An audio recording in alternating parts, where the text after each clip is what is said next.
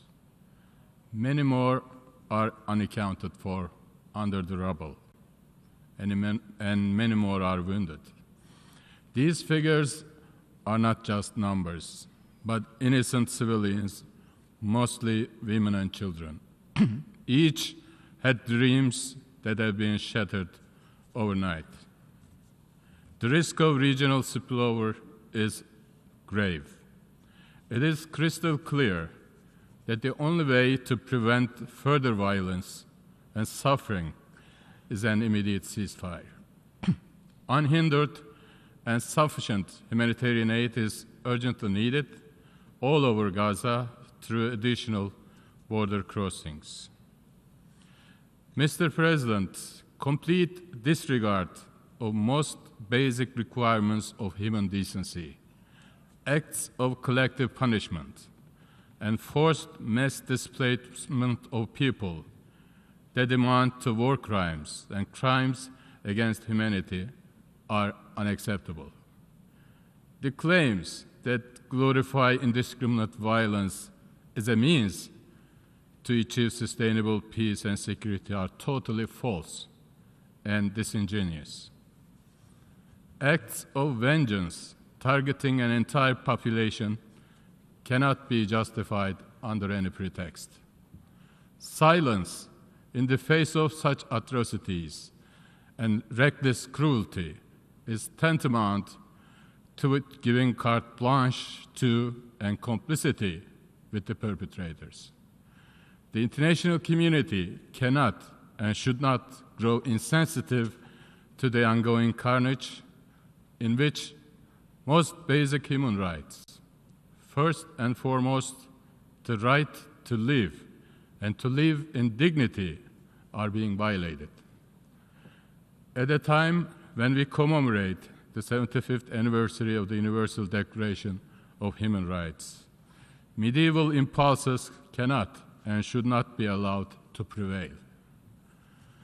The longer the international community fails to stop this carnage and bring the perpetrators to justice, the less credibility it will be left with when it comes to addressing issues of global concern anywhere, anytime. Those who could not bring themselves to do what their conscience tells them to do cannot claim to have the moral high ground elsewhere. Since the Security Council once again failed to deliver, it fell on the General Assembly to give voice to the collective conscience of humanity, and in doing so to preserve the credibility of the UN system. On this occasion, we would like to express our strong support to the Secretary General who invoked Article 99 of the UN Charter and called on the Security Council to undertake its responsibility for the maintenance of global peace and security. It is in this spirit that we have, as Turkey, co-sponsored the draft resolution presented by Egypt on behalf of the Arab Group. In the final analysis, root cause of the problem is continued occupation of the Palestinian Territory, and only through bringing an end to this inhuman occupation and recognizing the right of Palestinian people for self-determination could a viable solution be achieved. I thank you. I should like to thank the distinguished representative of Turkey, and I now invite the distinguished representative of Sweden to take the floor. Thank you very much, Mr. President. Sweden stands up for international law, including international humanitarian law. Sweden voted in favor of the resolution because the humanitarian catastrophe unfolding in Gaza requires an immediate humanitarian ceasefire to protect civilians and enable humanitarian assistance to reach the civilian population. We also fully support a call for immediate and unconditional release of all hostages held by Hamas and other groups. Sweden fully supports the Secretary General's appeal for a decisive action by the Security Council invoking Article 99. The current impasse in the Security Council is regrettable. As pointed out by the Secretary General, the international community has a responsibility to use all its influence to prevent further escalation and end the crisis.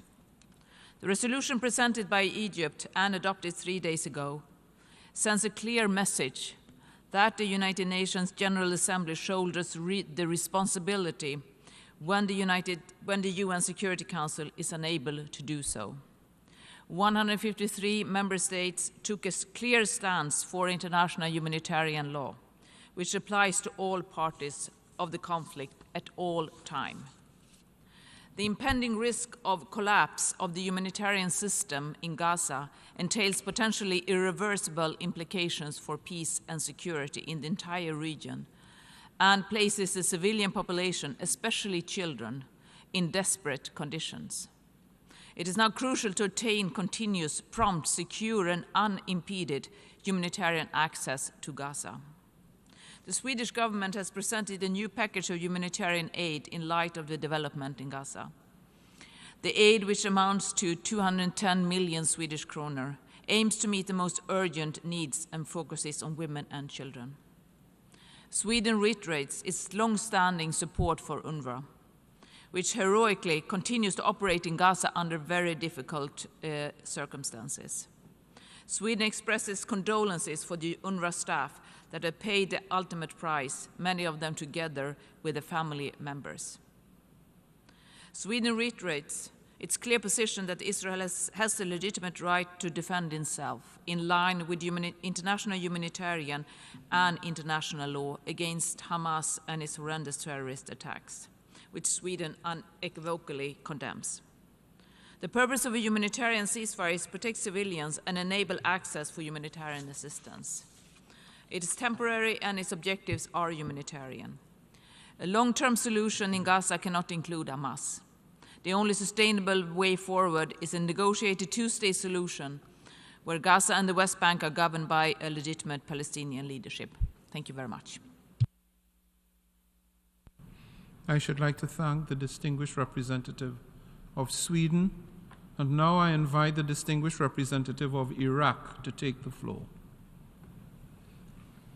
شكرا جزيلا السيد رئيس الجمعية العامة Thank you, للأمم President المتحدة of the General Assembly. وأتقدم بالشكر إلى سعادتكم على I would like to جهودكم thank you, Mr. القيمة President, في تيسير for عقد your هذه efforts and الجلسة for convening الاستثنائية this special وإتاحة session. الفرصة للدول الأعضاء It لإيصال allows the member رؤيتها states to وموقفها convey أمام their المجتمع position الدولي and vision من to the الاعتداءات international المتكررة community التي تشنها قوات on الاحتلال the الإسرائيلي repeated ضد aggressions أبناء waged الشعب by the الفلسطيني Israeli الصادق. occupation forces السيد against رئيس the الجمعية، long-suffering انضم Palestinian العراق people. إلى الدول Mr. الراعية President, للقرار Israel المعنون has حماية co-sponsored المدنيين the والتمسك resolution entitled بالالتزامات The Protection of القانونية Civilians and والإنسانية Upholding the الذي Humanitarian and قدمته Legal جمهورية مصر Obligations العربية نيابة tabled by عن Egypt المجموعة on behalf العربية of the Arab group. وصوت لصالحه We ويرحب have العراق voted in بصدور favor هذا of this القرار resolution and we welcome ويتحفظ its adoption. على بعض We العبارات have المتضمنة reservations فيه as to some لأنها of قد the تفسر sentences in بالمساواة that ما بين resolution, الإسرائيلي which could be المحتل explained as والمواطن equating the الفلسطيني Israeli المدافع occupation عن and the أرضه Palestinian وحريته. citizens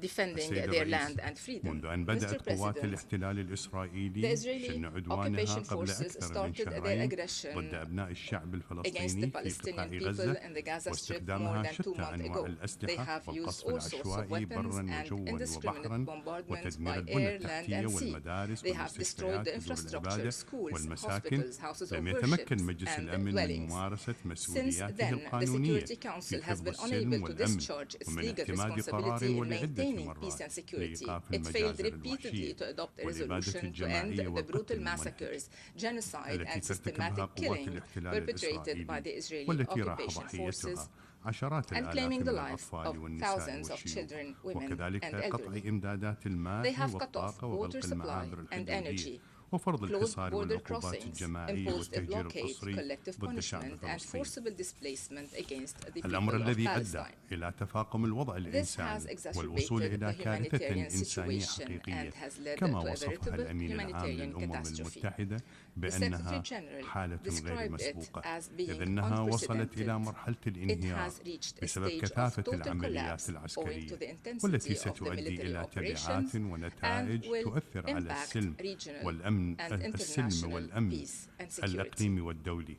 وأغتنم هذه الفرصة لنثمن دور الأمم المتحدة ووكالاتها الإنسانية التي أوفت بولايتها بتواجدها وموظفيها في الميدان وبما يقدمونه من مساعدات واستمرارهم بعملهم الإنساني رغم الظروف الصعبة وتجاهل قوات الاحتلال الإسرائيلي نداءاتهم بوقف إطلاق النار وإيقاف الكوارث الإنسانية وإيقاظ الأرواح رغم فقدان أرواح زملائهم موظفي الأمم المتحدة. السيد الرئيس، تعرب حكومة جمهورية العراق عن دعمها وتقديرها للسيد الأمين العام أنطونيو غوتيريش لموقفه المبدئي والواضح والمتضمن في رسالته الموجهة إلى مجلس الأمن إزاء ما يحدث من انتهاكات صارخة في قطاع غزة وقيامه بتفعيل المادة 99 من ميثاق الأمم المتحدة. ويؤكد العراق إن الكوارث الإنسانية التي حصلت بسبب هذا العدوان أدت إلى مأساة إنسانية تستدعي تدخلا دوليا عاجلا لوقفها وضرورة تكاتف جميع الجهود الدولية والشعور بالمسؤولية من أجل عدم انزلاق الأحداث وامتدادها إلى ما لا تحمل الأخبار. وإن ما حصل في قطاع غزة منذ أحداث 7 تشرين الأول لا يمكن فصلها عن تراكمات اغتصاب الحقوق المشروعة والانتهاكات المستمرة من قبل قوات الاحتلال في الأراضي الفلسطينية وحملات الاعتقال والاستيلاء على الأراضي وانتهاك المقدسات التي امتدت لأكثر من 7 عقود دون رادع.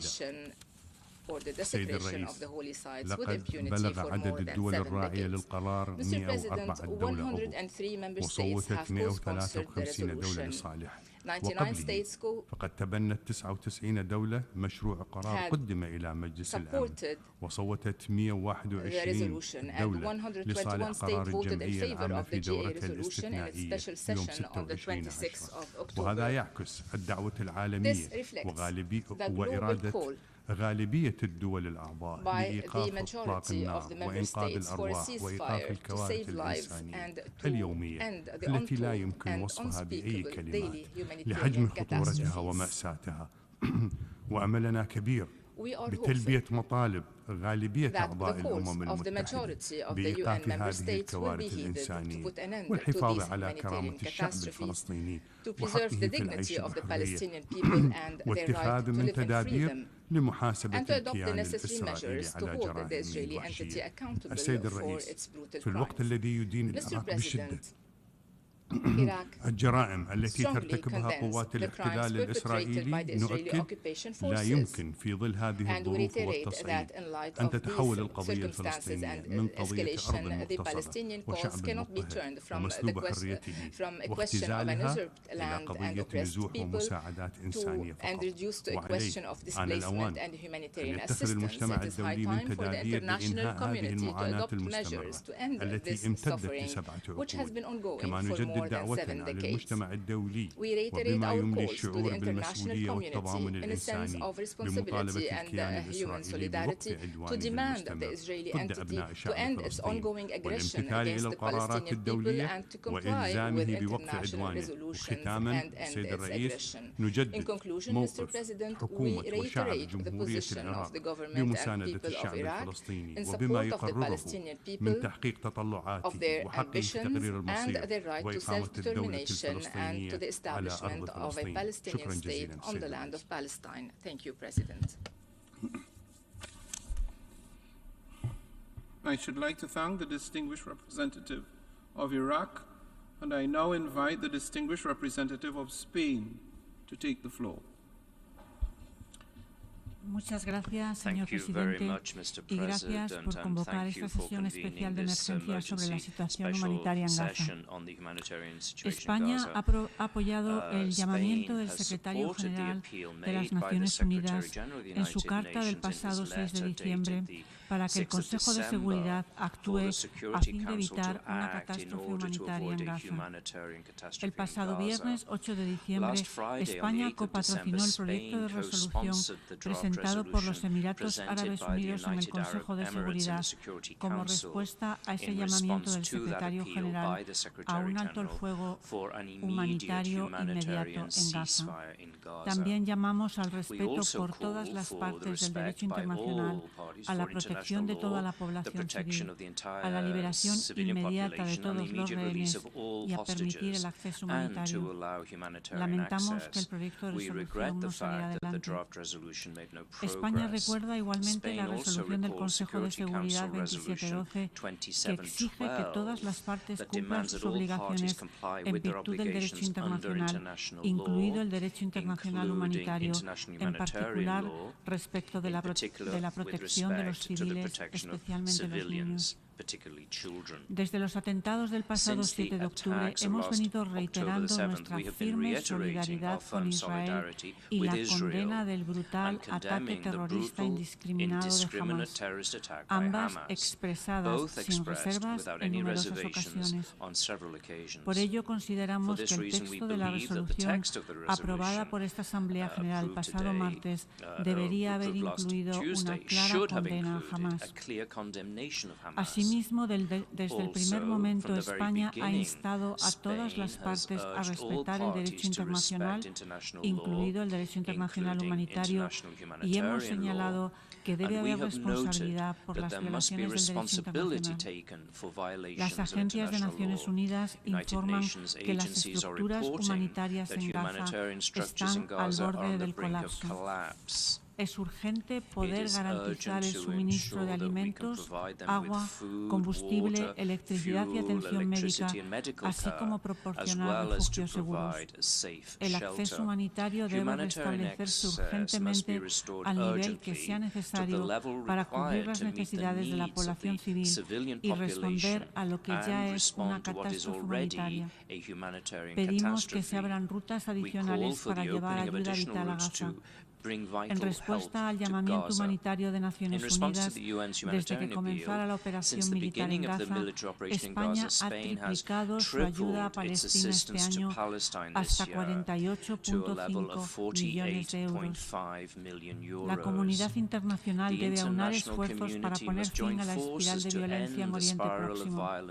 Los palestinos necesitan la esperanza de un Estado e Israel necesita garantías de seguridad. Para asumir su papel el día después en Gaza, la Autoridad Nacional Palestina debe recibir un fuerte apoyo árabe, europeo e internacional. Una autoridad palestina que asuma responsabilidades de gobierno en toda Palestina es la mayor garantía de seguridad para Israel. Palestina también necesita garantías de seguridad, garantías que no se den satisfechas bajo la actual política de asentamientos. Reitero el firme compromiso de España para la celebración lo antes posible de una conferencia de paz con las partes y con la comunidad internacional para materializar la solución de los dos estados. Este es el camino hacia el objetivo irrenunciable de un Estado de Israel y un Estado de Palestina viviendo en paz y seguridad. Muchas gracias, señor presidente. I should like to thank the distinguished representative of Spain for his statement, and I now give the floor to the distinguished representative of the observer state of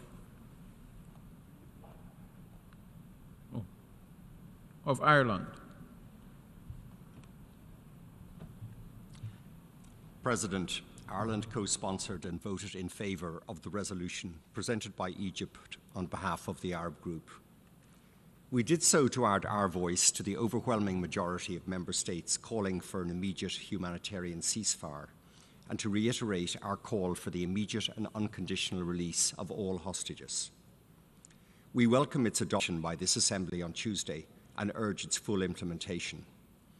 The people of Israel and the occupied Palestinian Territory deserve nothing less. After 2 months of relentless conflict, the situation in the Gaza Strip is dire. The number of civilian casualties is staggering, and it continues to grow. Thousands more have been injured and millions have been displaced. This is completely unacceptable. We condemn the daily killing of civilians and the targeting of civilian infrastructure. International humanitarian law places obligations upon state and non-state actors and must be respected by all parties to any conflict. The humanitarian catastrophe unfolding on our watch is unbearable, and it grows more urgent by the day. The level of aid entering Gaza has increased, but it is still not enough to meet the needs of more than 2 million people. It's not nearly enough. The conditions highlighted by UNRWA Commissioner General Lazzarini on 7th of December are a distressing call to action that we cannot and must not ignore. People in Gaza need water, food, medicine, and fuel. They need it now. UNRWA must be able to continue its vital work. Aid must be able to enter at sufficient scale, and safe, unhindered humanitarian access, including to children and other vulnerable groups, must be ensured. President, Ireland also supported the 2 amendments tabled on Tuesday. We did so in order to once again condemn the heinous acts carried out by Hamas on the 7th of October, which can never be justified. Accounts of sexual violence during the attacks are appalling. As this conflict persists, we must also remain vigilant to the very real possibility of further regional escalation and work to prevent it. The situation in the occupied West Bank, including East Jerusalem, is deeply concerning. More than 100 Palestinians have been killed in the West Bank since the 7th of October, coinciding with a dangerous increase in extremist settler violence. This must stop, and perpetrators must be held to account. President, Ireland commends the Secretary-General for his recent actions to address this conflict at the UN, including invoking Article 99 for the first time in 30 years. The Secretary-General's commitment to the UN playing a positive role in de-escalating this conflict is hugely important. He deserves our collective support. We welcome that the General Assembly has once again stepped up where the Security Council failed. However, we deeply regret that the Council was unable to adopt a similar resolution owing to the veto of a permanent member. As I've said many times, the veto is an anachronism that must be abolished. President, colleagues, it is imperative that we continue to work for a lasting peace in the Middle East, based on the two-state solution and respect for international law. This is the only prospect for a sustainable peace. For our part, Ireland is determined to work with international partners to deliver a durable humanitarian ceasefire and move towards a meaningful political process. It is the only way to ensure peace and security for both the Israeli and Palestinian peoples. Thank you very much. I should like to thank the distinguished representative of Ireland, and I now invite the distinguished representative of Cambodia to take the floor. Mr. President, distinguished delegates, my delegation strongly supports the Secretary General's efforts and appeal in addressing the humanitarian crisis and ensuring the unhindered delivery of humanitarian assistance in Gaza. We are deeply concerned by the escalation of violence, untold human suffering, and immense loss of human lives. Many are women, children, and the elderly. Cambodia co-sponsored and voted for the draft resolution on the protection of civilians and upholding the legal and humanitarian obligations proposed by Egypt on behalf of the Arab group. We welcome its adoption by the General Assembly on the 12th of December. Cambodia believes that a humanitarian ceasefire is not just an obligation, but an urgent necessity to avoid further deepening of the catastrophe and horrific harm to civilian lives. It is absolutely important that all parties must ensure safe and complete access for humanitarian relief to people who are in dire need in Gaza. All parties must respect international humanitarian laws and human rights law. Using civilians as human shield is despicable and deplorable, while they must be protected, and civilian infrastructure must not be targeted. Cambodia, therefore, joins others in calling for the unconditional release of all civilians held hostage by Hamas and other parties, and voted in support of the amendment in this regard proposed by Austria. I wish to reiterate that Cambodia condemns all acts of terrorism and violence against innocent civilians, regardless of their race, culture, or religion.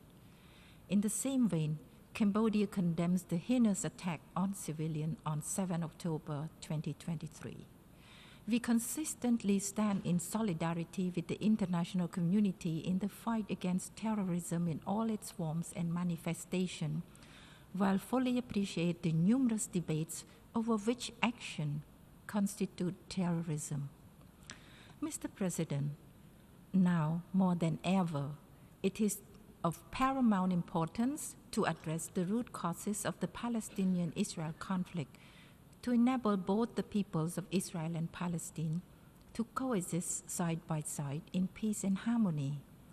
Cambodia urges all relevant parties to revive the efforts to resolve the conflict through diplomacy, dialogue, and peaceful means to end the humanitarian crisis and achieve enduring peace.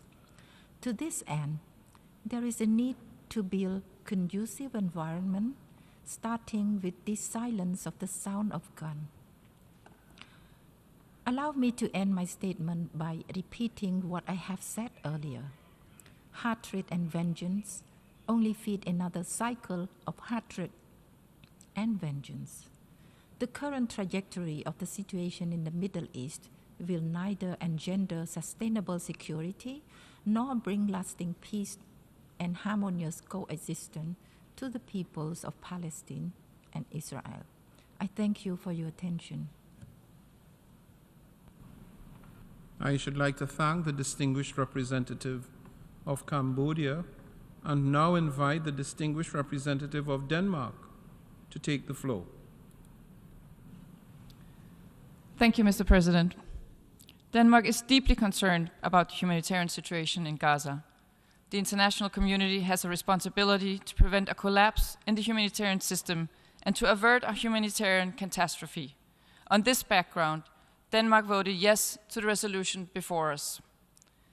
We would have preferred a text which unequivocally condemns Hamas' heinous terrorist attacks on Israel on 7 October 2023, and which calls for the immediate and the unconditional release of all hostages taken by Hamas. We also wish to underline that we understand the call for a humanitarian ceasefire to be a call for temporary measures to allow humanitarian needs to be met. As such, a humanitarian ceasefire does not deny Israel the right to defend itself in accordance with international law, including international humanitarian law. I thank you.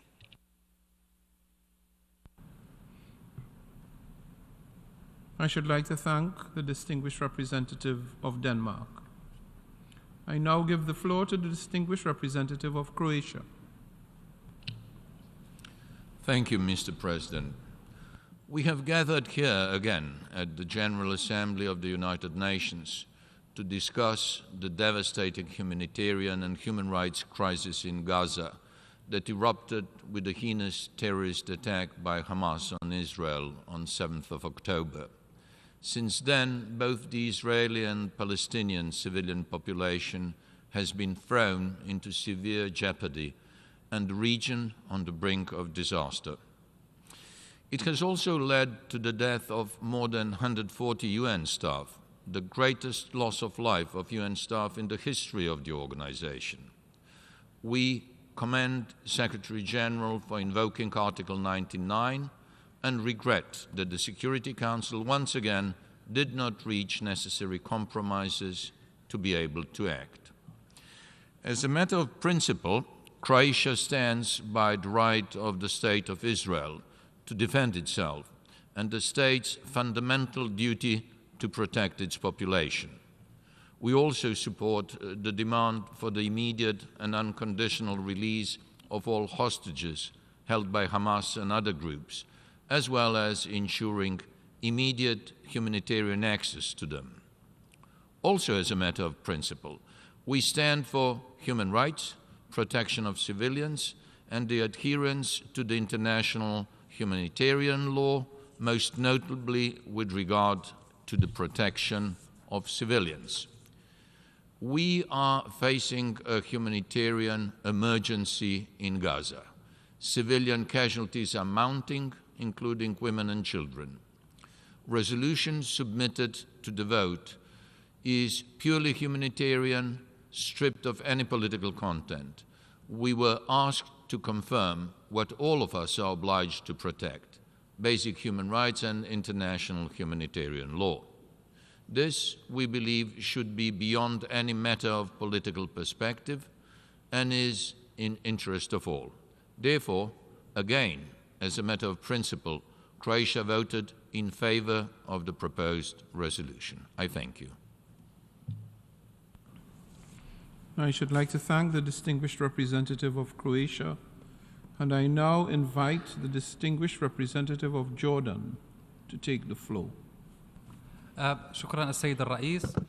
في البداية اسمحوا لي أن أتوجه إليكم ببالغ الشكر على استجابتكم لطلب استئناف الجلسة الاستثنائية الطارئة العاشرة للجمعية العامة للأمم المتحدة عملا بقرار الجمعية المعنون متحدون من أجل السلام للعام 1950. إذ يأتي انعقاد جلستنا هذه بعد عجز مجلس الأمن عن اعتماد القرار الذي قدمته دولة الإمارات العربية المتحدة العضو العربي في المجلس للمطالبة بالوقف الفوري للحرب الإسرائيلية على قطاع غزة، والذي جاء استجابة إلى رسالة الأمين العام لمجلس الأمن التي استندت للمادة 99 من ميثاق الأمم المتحدة للفت انتباه المجلس إلى قرب انهيار الوضع الإنساني في غزة والوضع الخطير الذي يهدد السلم والأمن الدولي. سيد الرئيس، إن تبني الجمعية العامة يوم الثلاثاء الماضي لقرار يقضي بالوقف الفوري لإطلاق النار وبأغلبية ساحقة تمثلت بتصويت 153 دولة لصالح اعتماده ومشاركة أكثر من 100 دولة في رعايته يعكس جليا الإرادة الجماعية للمجتمع الدولي بضرورة وقف الحرب الإسرائيلية المستعرة على الشعب الفلسطيني في غزة. وهنا يؤكد الأردن على ضرورة تعاون الدول بوقف هذه الحرب على غزة وعلى حتمية تضافر الجهود الدولية بالضغط على إسرائيل لتنفيذ القرار ووقف عدوانها الغاشم على المدنيين الأبرياء في القطاع. وهذا يتطلب النظر بجدية في محاسبة إسرائيل على انتهاكاتها الجسيمة للقانون الدولي الإنساني وفرض الإجراءات الفردية والجماعية المضادة لوقف الانتهاكات الإسرائيلية.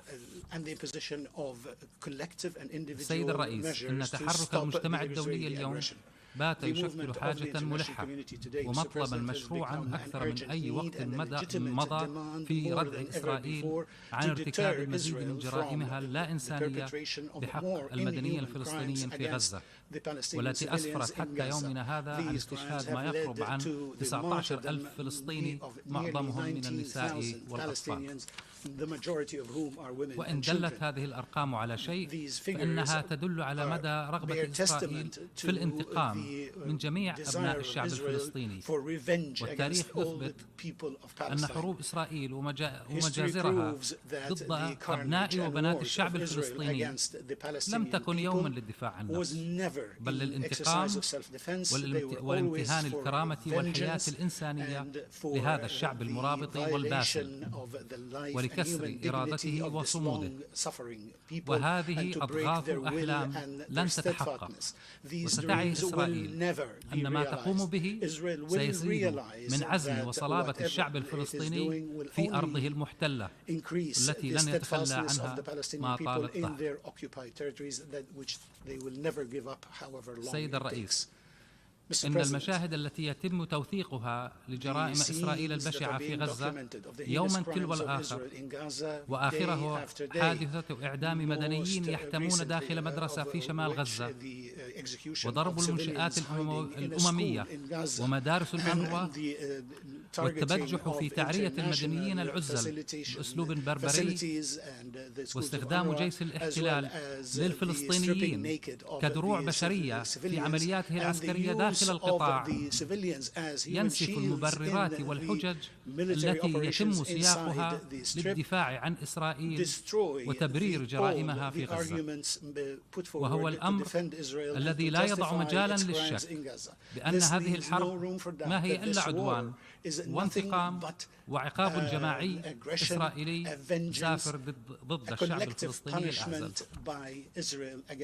ونؤكد هنا على ضرورة توفير الحماية الدولية للشعب الفلسطيني الشقيق ووقف الحرب المستعمرة التي دخلت يومها 70 في الوقت الذي نرى فيه عجزا للمجتمع الدولي في منع إسرائيل عن مواصلة قتلها للمدنيين بشكل عشوائي، وحرمانها للغزيين من حقهم في الغذاء والماء والدواء والوقود، واستخدامها للغذاء كسلاح، والذي جميعها يمثل جرائم حرب أخرى يجب أن تتحمل إسرائيل المسؤولية الكاملة عنها.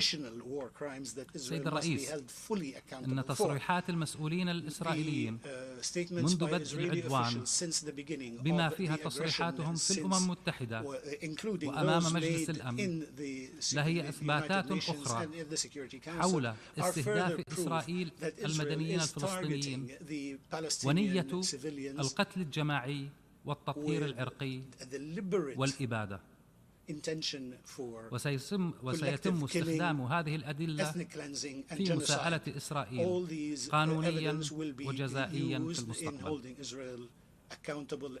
سيد الرئيس، سيواصل الأردن تقديم المساعدات إلى الأشقاء الفلسطينيين بكل السبل والإمكانيات المتاحة، بما في ذلك من خلال المستشفيين العسكريين في قطاع غزة وفي نابلس، وكذلك عبر المحطتين الطبيتين في الضفة الغربية. ونعيد تأكيدنا على وقوف الأردن إلى جانب الشعب الفلسطيني في صموده على أرضه، ورفضنا القاطع لأي محاولات تستهدف الفصل بين الضفة الغربية وقطاع غزة، كونها امتداد وجزء لا يتجزأ من الدولة الفلسطينية الواحدة. ونؤكد في هذا الصدد بأنه لن يكون هنالك أي حل للقضية الفلسطينية على حساب أي دولة أخرى، فمحاولات التهجير القسري وتصفية القضية الفلسطينية هي خطوط حمراء بالنسبة للأردن والأردنيين قيادة وشعبا.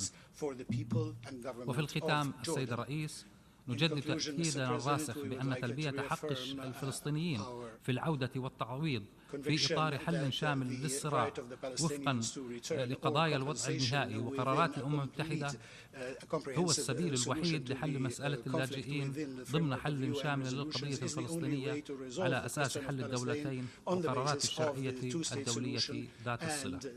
شكرا سيد الرئيس.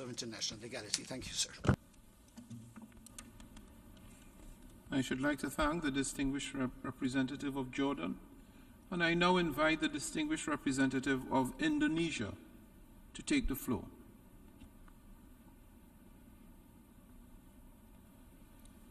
Thank you, Mr. President. Indonesia co-sponsored the resolution presented by Egypt on behalf of the Arab group because we value human lives and humanity. Indonesia therefore welcomes that 153 countries voted in favor of the resolution. This is a clear message by the majority of the General Assembly that we refuse to be part of history that supports the killings of thousands of women and children in Gaza. We refuse to be seen as countries that turn a blind eye to the atrocities in Gaza. We refuse to be complicit in the acts of crime against humanity and war crimes in Gaza. Mr. President, even after the call from all corners of the world for a ceasefire, including the action by the Secretary General to invoke Article 99 for the first time in decades. Today, we continue to witness the killings of innocent civilians, the collapse of humanitarian situation in Gaza, and the collapse of humanity. Let us be clear. What we are witnessing is bordering genocide. The irony is, all these are taking place on the 75th anniversary of the Universal Declaration of Human Rights, a declaration that commits to all human beings born free and equal in dignity and rights, which today clearly excludes the Palestinians. So, when is it time to say enough is enough? Is it when we reach 25,000 killed, 50,000 killed, or 100,000 killed? Is it when all the Palestinians are successfully pushed out of Gaza? It is our collective responsibility to stop these atrocities now. We urge Israel and all parties to immediately and effectively implement this resolution, because we need to stop the atrocities and save lives. We need to provide humanitarian assistance throughout Gaza.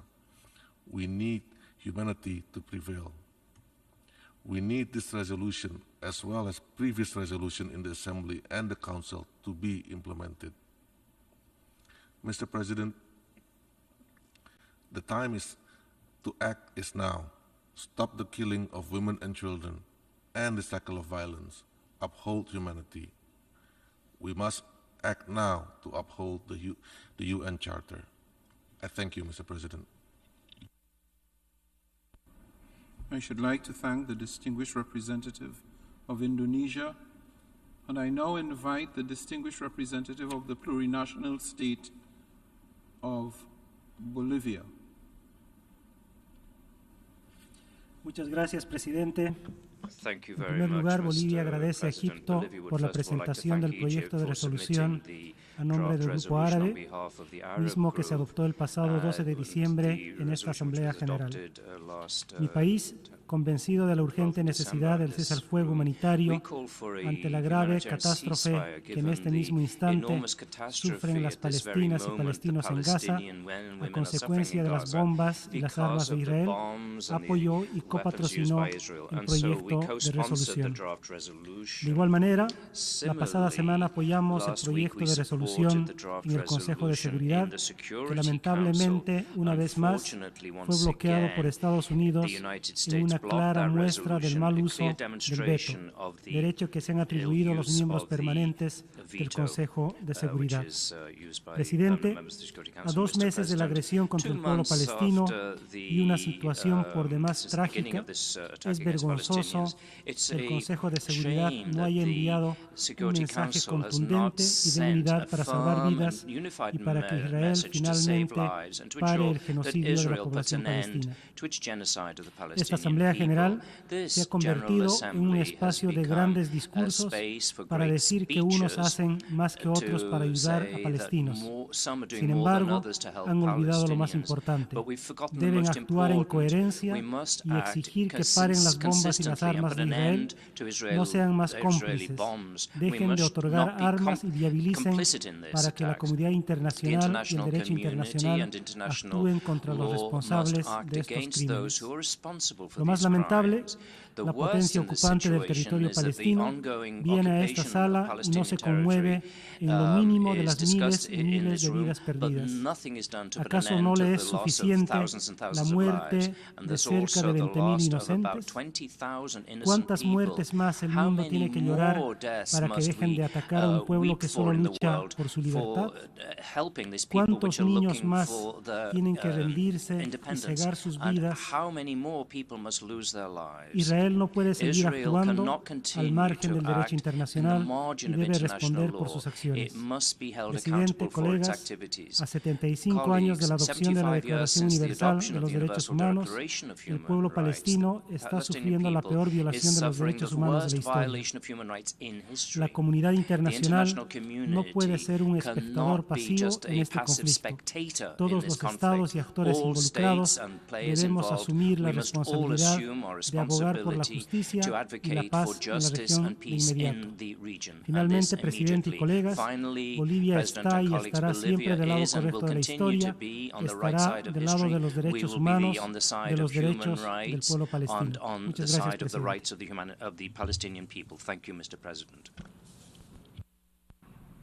I should like to thank the distinguished representative of the plurinational state of Bolivia, and now I invite the distinguished representative of the state of Qatar.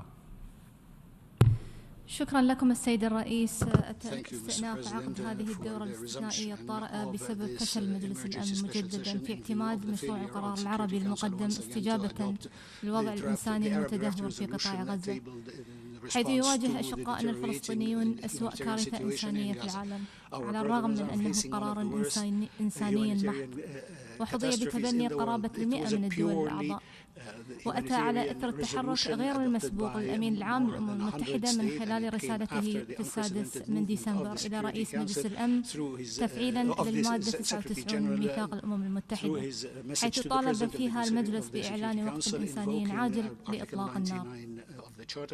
وتجدد دولة قطر إدانتها للعدوان الإسرائيلي الذي تسبب بأكثر من 18,000 من الضحايا المدنيين، معظمهم من النساء والأطفال، إضافة إلى تهجير قرابة 2 مليون إنسان قسريا، وحرمان المدنيين من وسائل الحياة، واستهداف الأعيان المدنية، وقتل الصحفيين، وكذلك استهداف المنشآت الدولية ومقر اللجنة القطرية لإعادة إعمار غزة، بخرق صارخ للقوانين الدولية وقرارات مجلس الأمن والجمعية العامة ذات الصلة. سيد الرئيس، وفي ذات السياق جاءت رسالة المفوض العام لوكالة الأونروا بتاريخ 7 ديسمبر إلى رئيس الجمعية العامة، حيث أشار فيها إلى أنها تأتي في أحلك ساعة في تاريخ الوكالة الممتد ل75 عاما. سيد الرئيس، لقد آن الأوان لأن يطبق القانون الإنساني الدولي بدون تمييز وبدون ازدواجية في المعايير، ولذلك نرحب باعتماد الجمعية العامة يوم الثلاثاء الماضي القرار المقدم من المجموعة العربية الذي صوتت لصالحه 153 دولة، مما يعكس رغبة المجتمع الدولي بوضع حد لما يشهده يوميا من سفك للدماء ومعاناة إنسانية تفوق الوصف. وتكمن أهمية القرار في أنه يطالب بوقف إطلاق نار إنساني، ويدعو كل الأطراف إلى الامتثال لالتزاماتها وفقا للقانون الدولي بما في ذلك القانون الدولي الإنساني، خاصة حماية المدنيين، ويطالب بالإطلاق الفوري والغير مشروط للرهائن، إضافة إلى ضمان وصول المساعدات الإنسانية، وهو يأتي استجابة لنداء الأمين العام والمفوض العام للأونروا، كما أنه يعكس بوضوح المبادئ والضرورات الإنسانية الملحة المتفق عليها دوليا. سيد الرئيس، أثمرت الجهود الدبلوماسية الحثيثة لدولة قطر بالشراكة مع جمهورية مصر العربية والولايات المتحدة الأمريكية في الشهر الماضي اتفاقا تم بموجبه تطبيق هدنة إنسانية لمدة 4 أيام، وتم الاتفاق لاحقا على تمديدها وصولا إلى 7 أيام، وتم إخلاء سبيل أكثر من 100 من الأسرى من النساء والأطفال المحتجزون في قطاع غزة، ومئات النساء والأطفال الفلسطينيين المعتقلون في السجون الإسرائيلية. كما سمحت هذه الهدنة بدخول المزيد من المساعدات الإغاثية التي تشتد الحاجة إليها في قطاع غزة. وتواصل دولة قطر جهودها الدبلوماسية لتجديد الهدنة، ونأمل بأن يتم البناء على ما تحقق حتى الآن لإنجاز اتفاق شامل ومستدام ينهي الحرب ويوقف سفك دماء أشقائنا الفلسطينيون، ويقود إلى محادثات جادة وإطلاق عملية سياسية تفضي إلى سلام شامل ودائم وعادل وفق قرارات الشرعية الدولية ومبادرة السلام العربية، على أساس مبدأ حل الدولتين وإقامة الدولة الفلسطينية المستقلة على حدود عام 1967 وعاصمتها القدس الشرقية، وحصول الشعب الفلسطيني الشقيق على جميع حقوقه. ختاما السيد الرئيس، أعطى اعتماد الجمعية العامة لقرار العربي يوم الثلاثاء الماضي أملا جديدا للمدنيين في قطاع غزة لاسترداد حقوقهم الأساسية، خاصة حقهم في الحياة. كما وجه رسالة مهمة بأن المجتمع الدولي ممثلا بالجمعية العامة للأمم المتحدة راغب وقادر على الاستجابة للتهديدات الخطيرة للسلم والأمن الدوليين والخروقات السافرة للقانون الدولي. وشكرا لكم السيد الرئيس.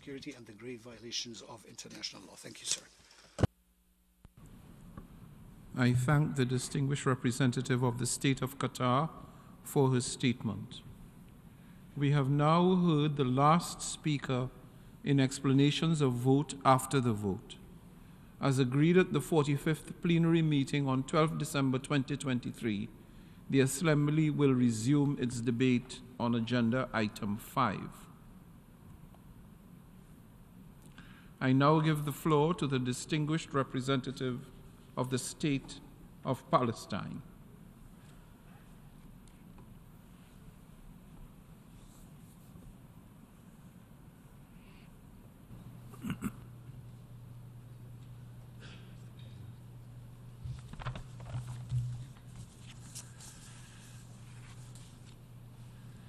Mr. President, the Israeli assault is a war against Palestinian civilians, Palestinian children, Palestinian history, Palestine presence, Palestinian existence.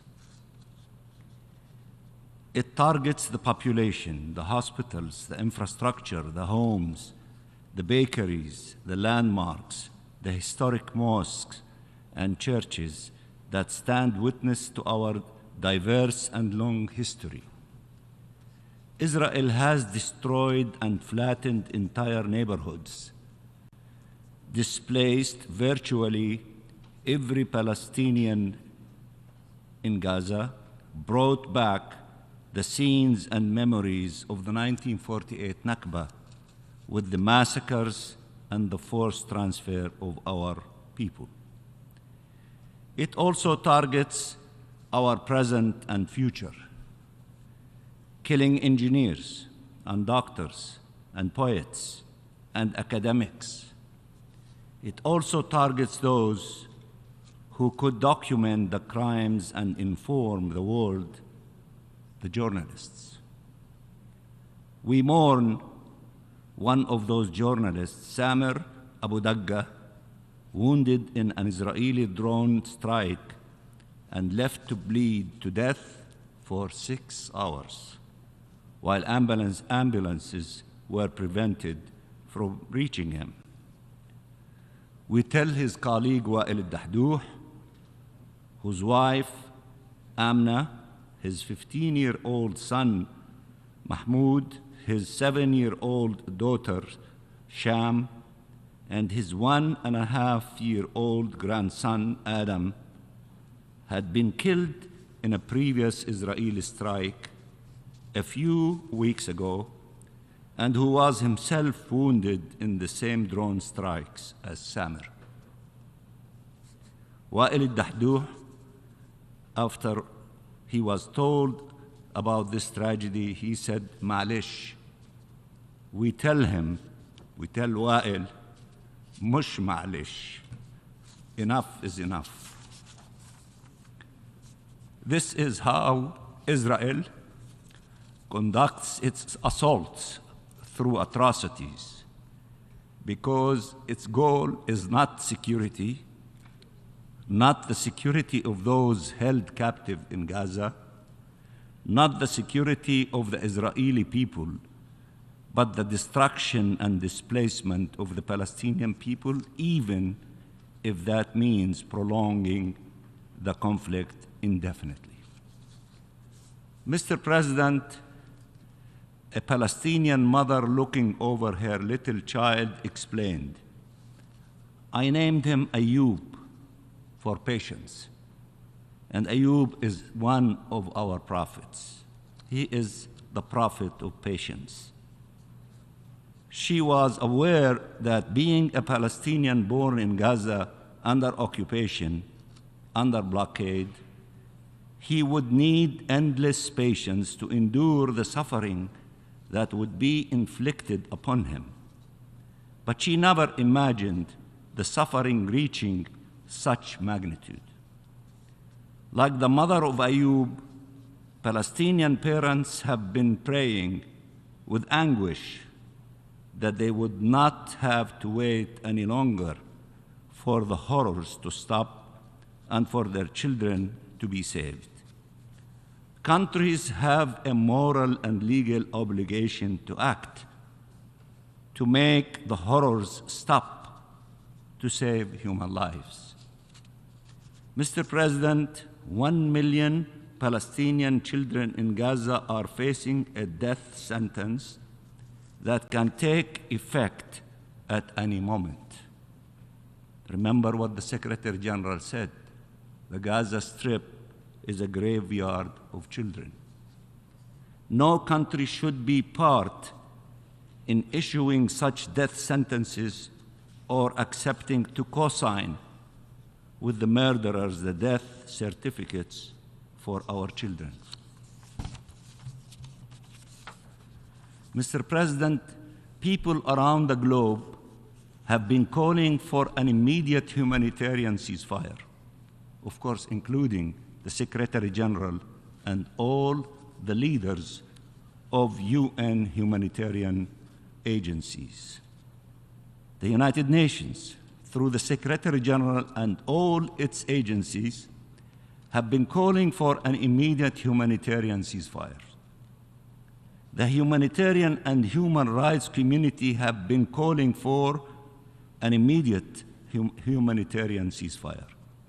The Security Council, through 13 of its members, was ready to call for an immediate humanitarian ceasefire, only blocked by one vote, one veto.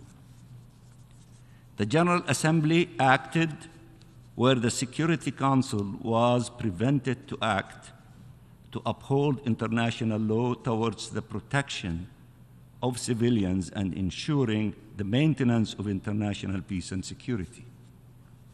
The vote was unequivocal. The world is calling for an immediate humanitarian ceasefire. 157 countries voted in favor. Only 10 voted against. There is no way to end the massacres of civilians, including children, at an unprecedented pace, to address the occupation-made humanitarian catastrophe of unprecedented scale, except through a ceasefire. Do you see what our people in Gaza are enduring? Do you see our children under the rubble? Do you see them starving? Do you see them being amputated? Do you see them shivering? Our children are killed or orphaned. They know now much more about death than about life. They are not collateral damage. They are yet another generation that has fallen victim to the Israeli war machine. Our children have always been a target, with the aim to terrorize and traumatize a nation in the hope to defeat it. What is a war whose primary victim are civilians, mainly women and children? It is a war of massacres. Is there a right to massacre in international law? How could anyone defend this war when it has been led through massacres, one day after the other, even today as we sit in this chamber? Israel is treating Palestinians as it called them, human animals, slaughtering them and starving them. How can anyone support that or even stand idly by while it happens? Those who are calling for protecting civilians, for upholding the law of war, for humanitarian assistance and access while refusing to call for a ceasefire are delusional at best. Israel has been committing heinous atrocities for over 2 months, in fact 70 days, has been deliberately making Gaza unlivable for human life for over 2 months, has been forcibly displacing 2 million Palestinians for over 2 months. This is an integral part of the assault. It is by design criminal, aimed at inflicting maximum pain to force a people out of their country. Israel has confessed to this goal, to this crime. You cannot oppose the ethnic cleansing of our people while at the same time supporting the assault that is enabling it. For those attempting to shame those who call for a humanitarian ceasefire, you have failed. The General Assembly spoke. The world spoke. 153 countries spoke. Shame is on those who refuse to stand against atrocities.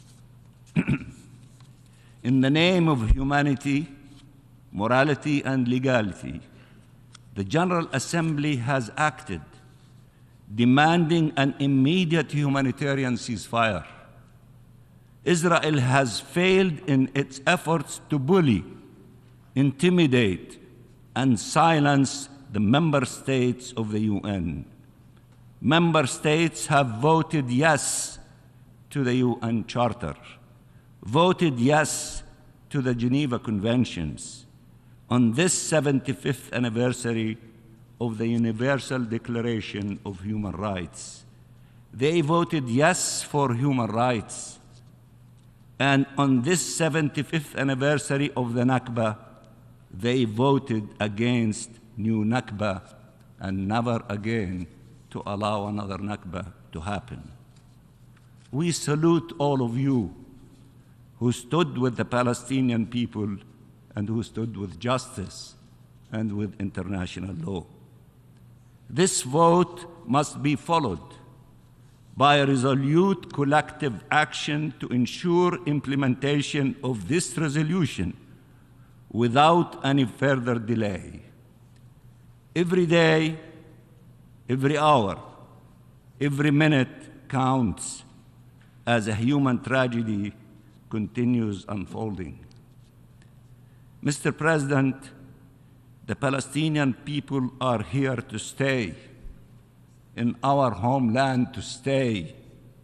They are entitled to freedom and independence. This is the only path towards shared peace and security. Netanyahu is demonstrating every day that the target of this assault is the Palestinian people and the Palestinian state.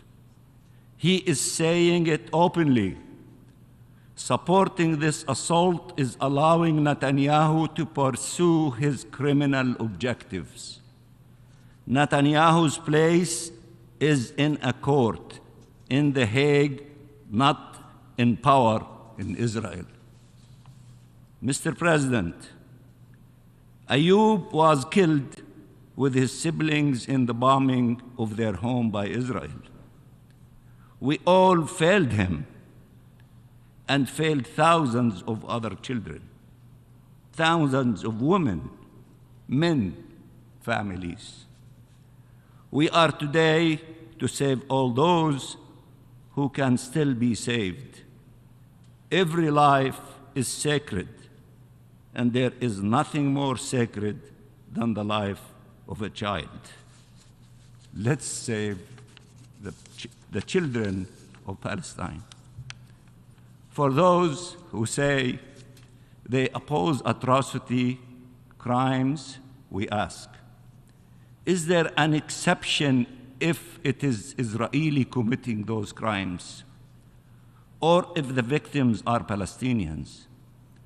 There is no doubt that what is happening in Gaza are atrocity crimes, war crimes, crimes against humanity, and genocide. In the face of such atrocities, there is only one moral position, one defensible position: ceasefire now, ceasefire now, ceasefire now, and stop the genocide. Stop the genocide. Stop the genocide committed against the Palestinian people and their children. And I thank you very much, Mr. President.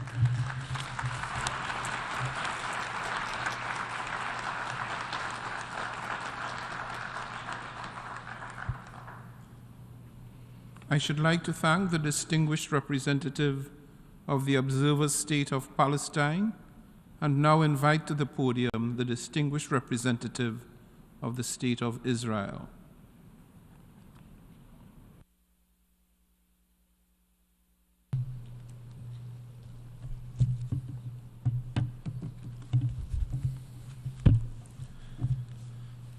Thank you, Mr. President. Colleagues, I could stand here and repeat the horrifying atrocities committed by Hamas on October 7th, when there was a ceasefire in place that was violated by Hamas's planned massacre. Planned. I could discuss the mass rape and mutilation of women, the burning of entire families alive, the beheading of babies. But I have already stood here and showed you footage from that dark day. I have repeatedly discussed the horrors and the bloodshed, but sadly this body prefers to keep its head in the sand. Sadly, this is what the UN has become. So instead of talking about the past, I will try to remind this body of the present and talk about the future. The future that awaits us if the Hamas Nazis are not eliminated. If there's a ceasefire that will allow Hamas to regroup, to rearm, to continue their reign of terror in Gaza. That's the meaning of a ceasefire. This resolution that so many of you sickeningly, I have no other word, applauded, calls for an immediate humanitarian ceasefire. So I must ask you today, what does this mean? What is a humanitarian ceasefire? Is it a ceasefire for 6 hours to allow food and water to enter Gaza? Clearly not, seeing as every single day Israel facilitates the entry of hundreds of tons of food and water. Is it a ceasefire for 3 days so that medical supplies and fuel can enter? The answer is also no, as truckloads of these supplies enter Gaza through Israeli facilitation every day. How about a week-long ceasefire to evacuate wounded civilians? No again. This is already happening on the ground, alongside field hospitals and floating hospital ships. Israel facilitates all these efforts. So I ask again, what is the meaning of this humanitarian ceasefire? There's no such a thing. This is one big lie, a whitewashing of the truth. A humanitarian ceasefire means a terrorist-saving ceasefire. We're not stupid. This resolution only seeks an end to the war against Hamas Nazis. Sorry for the words. You don't give a damn about Israel and our future.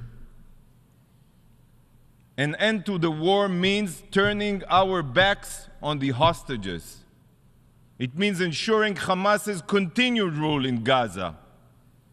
I don't get it. We're 18 years of oppression in Gaza, by the way, against Palestinians, digging terror tunnels into our soil, into our territory, and indiscriminate rocket fires, thousands and thousands on Israeli civilians. That wasn't enough for you? All a ceasefire secures is a future for the genocidal jihadists. It is only Hamas that this resolution is defending.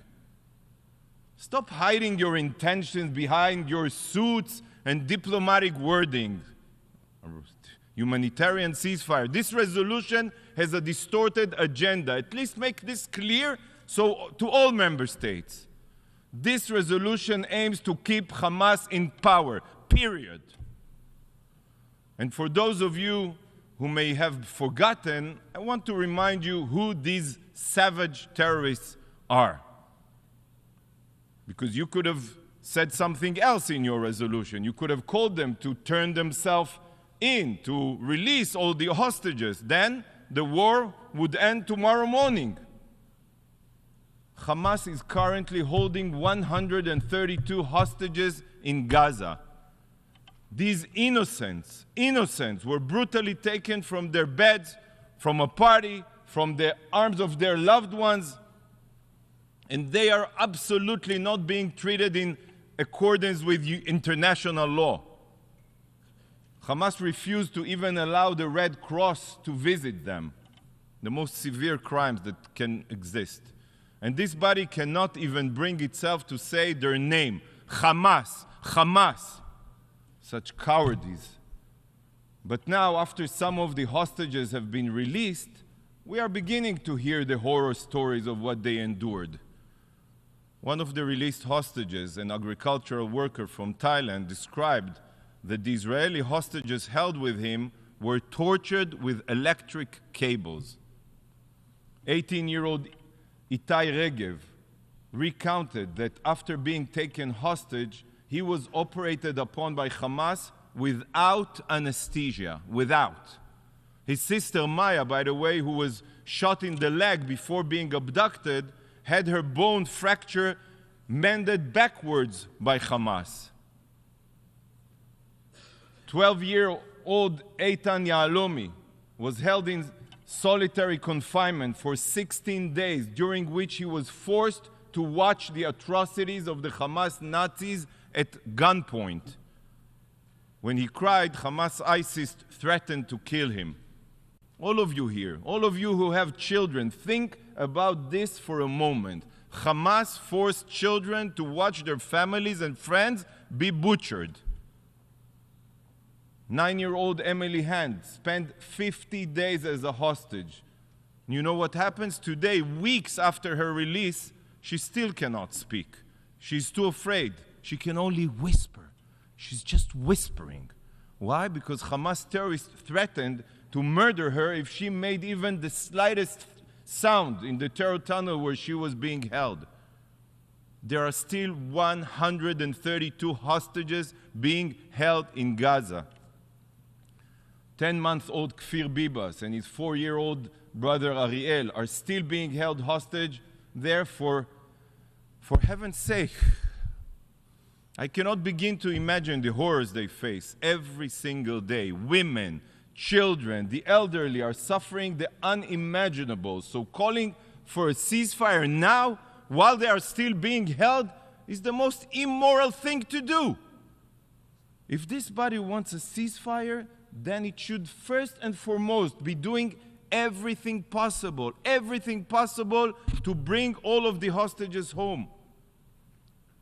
And colleagues, empty words are just lip service. Words are not enough. Yet, instead, it's the Hamas monsters capable of exterminating families and torturing children that this body has chosen to defend. I'm sorry, it's abhorrent and it's disgraceful. But colleagues, Hamas not only cares nothing for Israelis and Gazans, I'll surprise you, they also care nothing for Islam. Nothing. I don't know how, according to Islam, Hamas was permitted to rape and sexually abuse women and girls? I don't know. Maybe it's because Hamas doesn't consider Israelis as human beings? But since October 7th, Hamas has fired over 11,000 rockets and missiles at Israel. And today, Hamas proved that murdering Israelis is even more important than preserving the Islamic holy sites they claim to protect. Watch this video.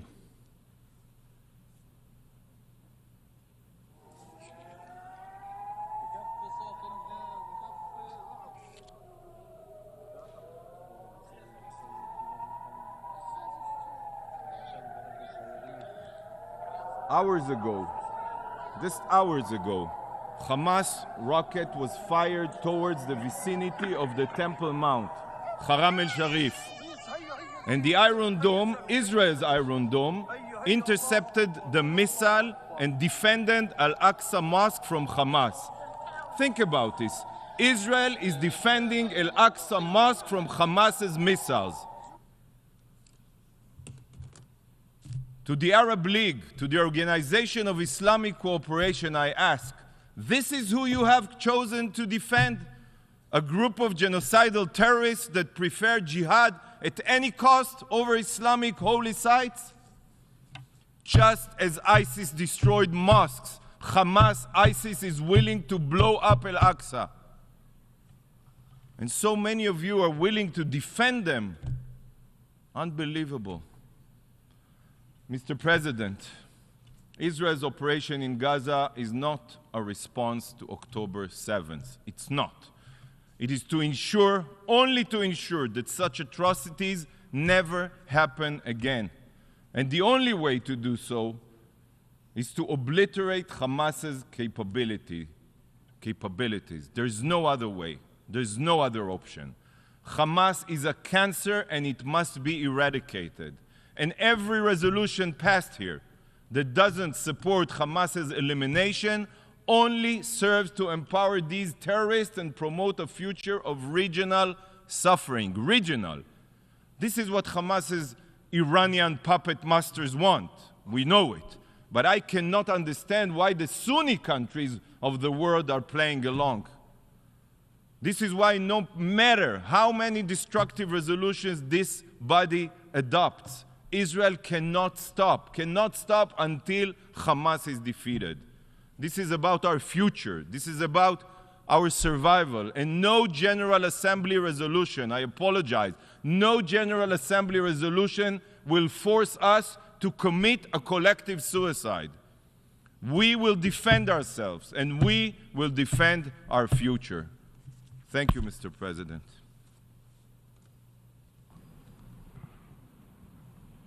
I thank the distinguished representative of the State of Israel for his statement.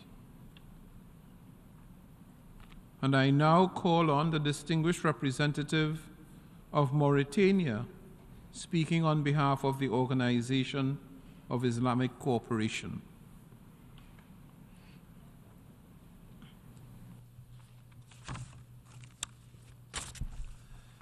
Mr. President, I have the honor to deliver this statement on behalf of the group of member states belonging to the Organization of Islamic Cooperation in my capacity as the chair of the group.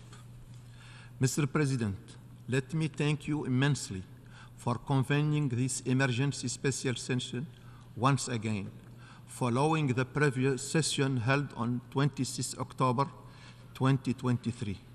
We are once again holding a special session on the United Nations General Assembly to demonstrate our strong conviction that the humanitarian situation in occupied Palestinian territory, and in particular in the Gaza Strip, has assumed a very critical dimension that the entire world cannot continue to ignore. The daily loss of innocent lives in Gaza and elsewhere in the occupied Palestinian territory has continued to shock the human conscience. This is due to the escalation of brutal aggression by the Israeli occupation forces against innocent civilian population, including women and children. Against this background, the global call by state and civil society has been very loud in calling for an immediate ceasefire in order to put a definitive end to this unwarranted carnage and growing humanitarian disaster. The OIC called in this August body to assume its responsibility in this regard and to give a strong expression to one of the main purposes of the UN, which is the maintenance of international peace and security and the upholding of international law. In the face of this inability of the United Nations security to act swiftly to prevent the potential global threat to peace and security represented by the ongoing Israeli aggression in the occupied Palestinian territory, the OIC strongly call on the United Nations Assembly as a collective voice of the global community to assume its crucial role of defending the UN Charter and international legality. Accordingly, the OIC strongly deplores the escalation of attacks by the Israeli occupation forces in Gaza and elsewhere in the occupied Palestinian territory in their continuing aggression against the civilian population and their properties. Within the framework of Israeli brutal colonial campaign aimed at annexing Palestinian homes and the violating the sanctity of Holy Al-Quds Mosque and other cultural and religious sites. In this regard, the OIC condemned the recent action of His Excellency the UN Secretary General by invoking Article 99 of the United Nations Charter within the context of bringing about an expeditious halt to the colossal loss of innocent civilian lives and its negative implication for the maintenance of international peace and security. The OIC also warned that the resumption of the hostility following the week-long temporary truce has continued to record human casualty among the vulnerable segment of the population of Gaza and elsewhere in the occupied Palestinian territory, even as there are dangerous signals of the imminent spillover of the crisis to other parts of the entire Middle East region. Since the recent outbreak of armed aggression on the Palestinian people, more than 80% of the population of Gaza has been displaced, while an unprecedented number of civilian deaths have been recorded, among who are about 130 relief workers belong to the United Nations Relief and Works Agency in UNRWA. We had warned in our early message that the forced displacement of the Gaza population was akin to another Nakba, which subjected Palestinians to forced displacement and a resultant seizure of their ancestral homeland in utter violation of the principle of international law and international humanitarian rights law. As the United Nations recently celebrated the 75th anniversary of the Universal Declaration of Human Rights, we draw attention to the incessant violation of human rights and human dignity of the Palestinian people, since they were forced to flee their ancestral land more than 70 years ago. This is accompanied by the brutal attacks against the population of the occupied Palestinian territory by both the Israeli occupation forces and the Israeli settlers communities, who were heavily armed by the occupying power. The OIC calls on this august world body to act swiftly to uphold the human rights and dignity of the oppressed Palestinian people who continue to live under colonial justification, accompanied by an old denial of human, social, and cultural rights. Mr. President, since the outbreak of the aggression in the occupied Palestinian territory, particularly in Gaza, the OIC has continued to call on the principal organ of United Nations to assume their global responsibility by speaking up in the face of historical injustice, mass displacement, and war crime against the Palestinians. In this regard, the OIC call on global actors to exert all pressure on Israel to heed the clarion call for a durable humanitarian ceasefire, including allowing access to humanitarian corridor and cessation of those attacks, which have brought about a colossal loss of lives among the civilian population of Gaza and elsewhere in the occupied Palestinian territory. The OIC further call upon the international community to act swiftly and to hold the Israeli occupation forces accountable for the heinous war crimes against the Palestinian people and humanity at large, and call for immediate intervention to halt this massacre. The OIC also stressed the need to provide international protection for the Palestinian people in conformity with international humanitarian law standard, as has been advocated by the United General Assembly included in the resolution E/S-10/20 of 13 June 2018 by dispatching an international protection force to protect innocent lives from ongoing attack by the occupying forces and the extremist colonial settlers. Furthermore, the OIC reaffirms that peace, security, and stability in the region cannot be achieved without putting adequate moral and political pressure to bear on the Israeli occupation power with a view to ending its colonial occupation of Palestine and oppressive practices against the Palestinian people. This included the restoration of the inalienable right of the Palestinian people, particularly the right to self-determination, national independence, and return to their homeland on the basis of the international law and in accordance with the UN resolution. In calling for a swift action by the United Nations General Assembly, we recall the call by OIC leaders who, in their summit held in Riyadh, Saudi Arabia on 11 November 2023, demonstrated the need for an urgent and concerted global action to resolve the lingering question of Palestine. In this regard, we call for the breaking on the siege of Gaza, the cessation of armed aggression by Israel, the condemnation of attacks and targeting of civilians, the attacks, demolition and destruction of hospitals, religious and cultural sites, as they constitute acts of impunity and violation of international law, among other war crimes and atrocities. Accordingly, we express our commitment to support the mission of the follow-up ministerial committee established by the Arab OIC Summit to interface with the global actors on the need for an urgent resumption of the political process toward funding a lasting but comprehensive peace in the Middle East region and the resolution of the Palestinian national question in accordance with the existing UN resolution and the principle of international law.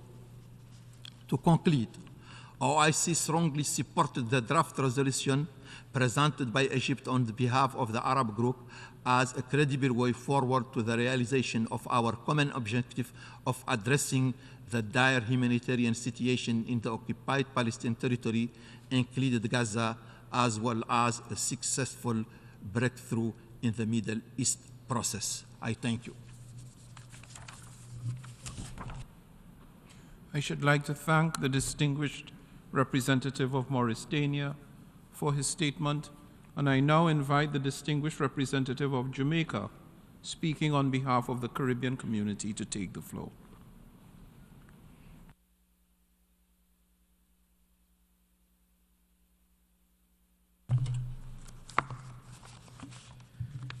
Mr. President, I have the honor to deliver this statement on behalf of the 14 member states of the Caribbean community. Mr. President, CARICOM deeply regrets the circumstances that have necessitated the reconvening of the 10th Emergency Special Session of the General Assembly today. We regret that despite genuine attempts to halt the unprecedented levels of death and destruction in Gaza, a way forward was not agreed. we urge an immediate end to the alarming situation in Gaza and emphasize that there will be no winners at the end of this war. Instead, the mistrust, fear, and insecurity that have come to characterize the relationship between Israel and Palestine will mount. On this note, Mr. President, CARICOM makes 3 critical appeals. First, we call on all parties to lay down their instruments of war in the name of humanity. We, the people of the United Nations, have affirmed our faith in fundamental human rights, in the dignity and worth of the human person, and in the equal rights of men and women and of nations, large and small. On this premise, we have resolved to unite our strength for the maintenance of international peace and security. The situation in Gaza demands this unity of purpose for the preservation of life and for the stability of the security environment in the Middle East. Guns, rockets, and bombs cannot achieve these goals and will not broker security for Palestinians nor Israelis.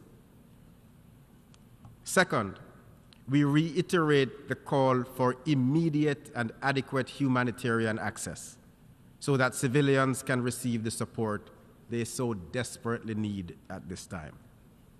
A humanitarian ceasefire is urgently needed so that the United Nations and its partners can have the space and the conditions to reach the people of Gaza and to attend to their needs. CARICOM's third appeal, Mr. President, is for the parties to take steps that would allow for a return to the negotiating table. This includes the release of hostages taken on 7th of October, as well as the release of Palestinians being held for unacceptable periods of time in Israeli prisons without charge. It also includes ending illegal settler violence against Palestinians in the West Bank and the infringement of Palestinians' right to freedom of movement. Mr. President, a permanent resolution of the Israeli-Palestinian conflict requires very strong political will on both sides. Those with influence over the two parties must work to secure this political will for settling all the outstanding questions in the conflict. Chief among those questions are the establishment of a state for the Palestinian people and guaranteed security for Israel. As member states of the United Nations, we have a collective responsibility to devise ways of moving forward on these critical issues. Previous resolutions of the Security Council, the General Assembly, and other UN organs provide the legal and moral bases, but we must now seriously contemplate how we take these forward. The status quo, or worse, must not be allowed to continue. Mr. President, CARICOM is at your disposal to advance these questions. I thank you. I should like to thank the distinguished representative of Jamaica. And I now invite the distinguished representative of the Bolivarian Republic of Venezuela, speaking on behalf of the group of friends in defense of the Charter of the United Nations, to take the floor. Señor Presidente, la República Bolivariana de Venezuela tiene el honor de hacer uso de la palabra en nombre del Grupo de Amigos en Defensa de la Carta de las Naciones Unidas, cuyos Estados miembros Its member states would like to thank you for convening this important meeting in the light of the continuing worsening of the situation on the ground. Mr. President, more than 2 months have gone by now since the beginning of this regrettable spiral of violence and destruction, which has caused the death of thousands of innocent civilians, particularly women, boys and girls, including more than 100 of UN humanitarian workers, and the destruction of thousands of homes in the Gaza Strip. 2 months have gone by during which the Palestinian civilian population in the Gaza Strip have lived hell on earth, as described by the United Nations Secretary General. There is today no safe space in the Gaza Strip for the civilian population. They are being bombed indiscriminately day and night from the air, from the sea, and from land, along with cruel land operations by the Israeli occupying forces. There is no space for civil infrastructure that is safe from air attacks. Refugee camps, which house more than 1.3 million Palestinian civilians out of the more than 1.9 million which were forcibly displaced during recent months, have been the target of repeated attacks. The Commissioner General of UNRWA also recently warned, and as the figures show, that the United Nations flag is no longer any protection for Gazan civilians. The schools and hospitals have not been liberated, and they undergo constant attacks. The lives of babies, girls, boys, women, men, old people, the wounded, are all in danger. International humanitarian law has been totally neglected over recent weeks. So the question is, where are all those people who in other cases have appealed to the notion of the responsibility to protect for the interest and well-being of the human rights of millions of Palestinians who have been subject to years of aggression under the legal Israeli occupation? How much longer will we be witnesses of the use of the veto in the Security Council to protect Israel, the occupying power, from its accountability for the crimes that it is perpetrating blatantly and systematically in the occupied Palestinian Territory, including East Jerusalem, the Gaza Strip? Mr. President, today the international community is witnessing a genuine carnage against the Palestinian people. We regret to admit it, but the body that the United Nations Charter entrusted with ensuring the maintenance of international peace and security has been incapable on many occasions, and the most recently being last Friday, to fully and effectively exercise its functions. It has not even been able to adopt a very necessary resolution demanding unequivocally a ceasefire. We cannot deliberately ignore the humanitarian catastrophe that is taking place under our eyes. We must act. We must do so now to avoid further losses of human life. As was correctly stated by the Commissioner General of UNRWA, the humanitarian situation now is unsustainable. Now, in this context, the member states of our group of friends of the United Nations Charter must insist on the importance of ensuring the full respect for and the upholding of the provisions of international humanitarian law, including the principles of proportionality and distinction, as well as the safety of all civilians, particularly boys and girls, and all humanitarian and medical staff on the ground, in line with the relevant provisions of the General Assembly and Security Council resolutions, including Resolution A/ES10/21, which was approved more than a month ago by this body in the face of the ongoing crisis. The current situation is really a breaking point, as the Secretary General of the United Nations stated.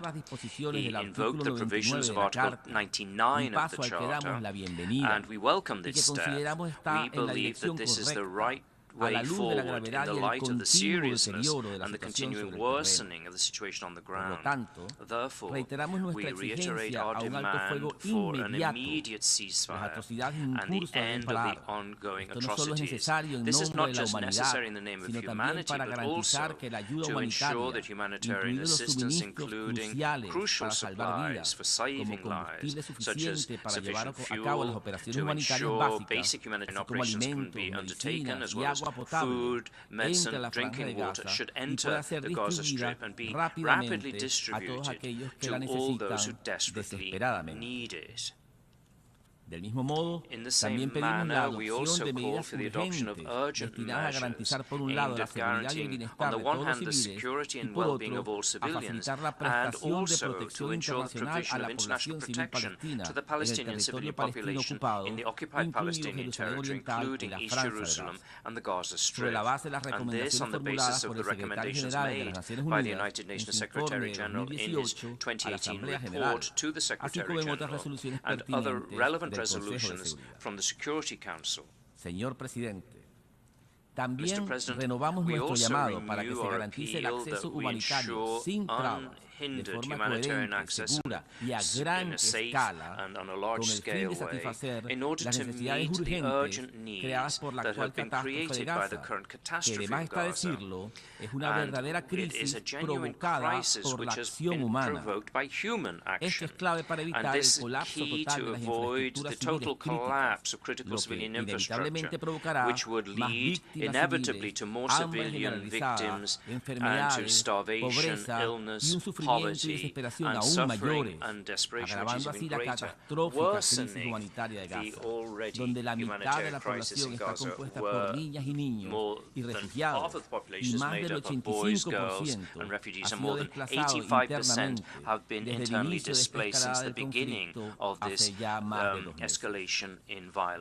Además, insistimos una vez más en que la solución justa, duradera e integral de la cuestión palestina en todos sus aspectos de conformidad con el derecho internacional solo puede lograrse por medios pacíficos, por lo cual pedimos que se realicen esfuerzos urgentes para abordar las causas raigales de este prolongado conflicto, que tiene en su núcleo años de ocupación y sus consecuencias, y para garantizar el establecimiento de responsabilidades por los crímenes.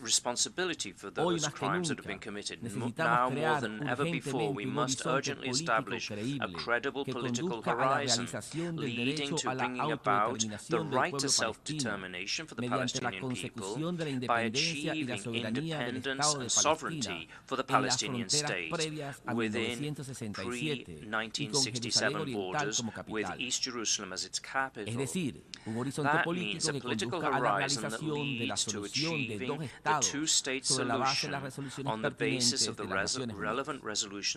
Para concluir, reafirmamos nuestro pleno compromiso de preservar, promover y defender la prevalencia y vigencia de la Carta de las Naciones Unidas, un tratado histórico que se constituye en un verdadero acto de fe en lo mejor de la humanidad y que hasta la fecha, aunque sometido a persistentes ataques, nos mantiene a todos vinculados a nuestra promesa de salvar a las generaciones venideras del flagelo de la guerra y a garantizar el respeto de la dignidad y el valor de la persona. Actuemos colectiva y responsablemente, sin más demora, para cumplir nuestros deberes en virtud de la Carta de las Naciones Unidas, y a cuyos efectos saludamos la aprobación por mayoría abrumadora de la resolución propuesta por el Grupo Árabe. Muchas gracias, by an overwhelming majority of members of the Arab group of that resolution. Thank you very much. I should like to thank the representative of the Bolivarian Republic of Venezuela, and I now call on the distinguished representative of Pakistan on behalf of a group of countries.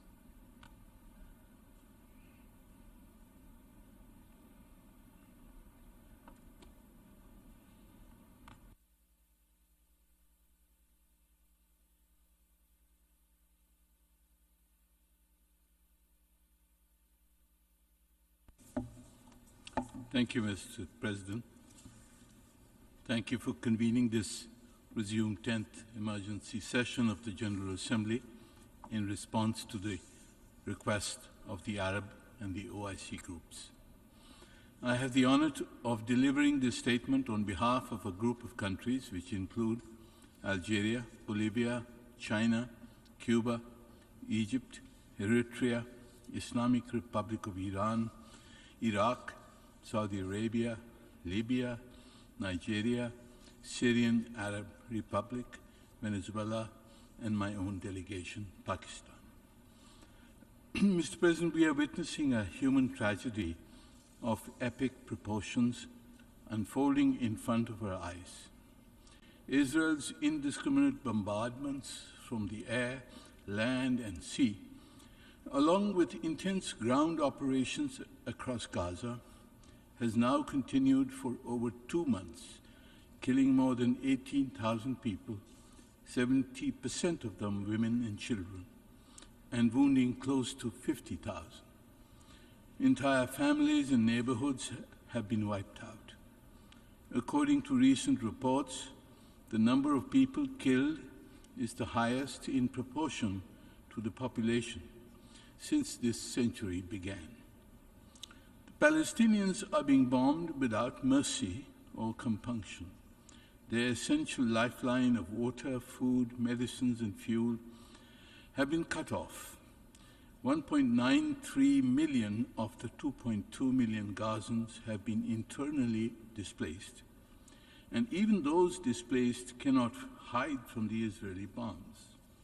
According to the UN Secretary General, I quote, "The people of Gaza are being told to move like human pinballs, ricocheting between ever smaller slivers of the South, without any of the basics for survival. But nowhere in Gaza is safe," unquote. 134 staff members of the UN Relief Works Agencies, UNRWA, in Palestine have tragically lost their lives, many with their families and their homes. This is the highest ever recorded killing of United Nations personnel in the history of the United Nations. The international community should honor their memory. UNRWA and other UN agencies have been at the forefront of playing a critical role in the provision of humanitarian assistance to the people of Gaza. We salute their untiring efforts and commitment. The letter recently addressed to you, Mr. President, by the UNRWA Commissioner General Philippe Lazzarini at, I quote, "the darkest hour in the agency's 75-year history," unquote, reminds us that the, quote, "humanitarian situation is now untenable," unquote. Lazzarini has, I quote, "implored the General Assembly to take action," unquote. Mr. President, we are appalled at the magnitude of the suffering being faced by the helpless Palestinian civilians, especially children and women. The collective punishment endured by the besieged people of Gaza is unprecedented in modern history. We must also be appalled at those who, by blocking the call for ceasefire in the Security Council, have enabled the continuation of the Israeli slaughter of innocents. We laud the Secretary General for invoking Article 99 of the UN Charter, the first time during his tenure, terming the situation being at a breaking point. He has noted in his letter addressed to the UN Security Council that, and I quote, "there is a high risk of the total collapse of the humanitarian support system in Gaza, which would have devastating consequences," unquote. He particularly stressed that, and I quote again, "there is clearly a serious risk of aggravating existing threats to the maintenance of international peace and security," unquote. We deeply regret that calls from the UN Secretary General and the UN General Assembly have not been heeded by Israel, and it continues its criminal attacks against the Palestinian people. Israel has also ignored the call from the Security Council to comply with its obligations under international law, including international humanitarian law, notably with regard to the protection of civilians, especially children, and to refrain from depriving the civilian population in the Gaza Strip of basic services and humanitarian assistance indispensable to their survival. We strongly and unequivocally condemn the indiscriminate use of force by Israel, Israel's attacks on civilians, civilian objects and infrastructure, blockading of water, food, and fuel, as well as the forced displacement of people within the occupied territory are flagrant violations of international humanitarian law and amount to war crimes and crimes against humanity and may amount to the crime of genocide. Mr. President, we are deeply disappointed that the UN Security Council once again failed to call for a ceasefire in Gaza on 8 December, even in the face of a human tragedy of epic proportions taking place there. This is unjustifiable. Despite the invocation of Article 99 by the Secretary General and his warnings of humanitarian catastrophe in Gaza, the Council has failed to perform its primary responsibility. Continuation of Israel's campaign in occupied Palestine is aggravating human suffering with massive civilian casualties and forced displacement of millions of Palestinian people. It could also trigger a wider and more dangerous conflict. A heavy responsibility rests on all who have contributed to the prolongation of uninterrupted bombing of the people of Gaza. We reject Israel's portrayal of its aggressive actions as anti-terrorism measures and its relentless bombing of Gaza as an exercise of self-defense. The root cause of the crisis lies in Israel's prolonged occupation and denial of Palestinians' inalienable right to self-determination. Israel's murderous campaign against the occupied people of Palestine struggling for their freedom cannot be justified under the guise of self-defense. Mr. President, the joint extraordinary Arab and Islamic summit held in Riyadh on 11 November 2023 underscored the centrality of the Palestinian cause and extended full support for the legitimate struggle of the Palestinian people to liberate all their occupied territories and the need to end the Israeli aggression against the Palestinian people. Described the ongoing Israeli aggression as a retaliatory war crime that cannot be justified under any guise, and demanded that all countries stop exporting weapons and ammunition to the occupation authorities that are used by their army and terrorist settlers to kill the Palestinian people and destroy their homes, hospitals, schools, mosques, churches, and all their properties. We welcome the diplomatic efforts undertaken by the Ministerial Committee mandated by the Joint Arab-Islamic Extraordinary Summit, chaired by the Foreign Minister of Saudi Arabia, including visits to P5 capitals. We hope that their efforts will lead to restoring and reinvigorating the peace process. We consider it necessary to intensify international efforts in the search for a durable and peaceful solution. Therefore, we reiterate the demand to advance the peace process in accordance with the resolutions of the Security Council, the UN, and the Arab Peace Initiative aimed at finding a just and comprehensive solution and establishing an independent Palestinian state according to the 1967 borders with East Jerusalem as its capital. We also welcome the efforts undertaken by Egypt, Jordan, and Qatar to facilitate the provision of humanitarian assistance for alleviating the suffering of the Palestinian people. Mr. President, in conclusion, it is our hope that the resolution A/ES 10/22 adopted by the General Assembly, acting under Uniting for Peace process, which seeks an immediate humanitarian ceasefire, will be implemented. The Israeli killing machine must be stopped in Gaza and the West Bank. In addition to an immediate humanitarian ceasefire and provision of unimpeded humanitarian access to the besieged people of Gaza, we also demand the following. 1. Establishment of a special tribunal and accountability mechanism to investigate Israel's atrocity crimes, identify and prosecute those responsible for war crimes committed, and to provide reparations for damage, loss, or injury arising from these crimes committed by the Israeli occupation forces. 2.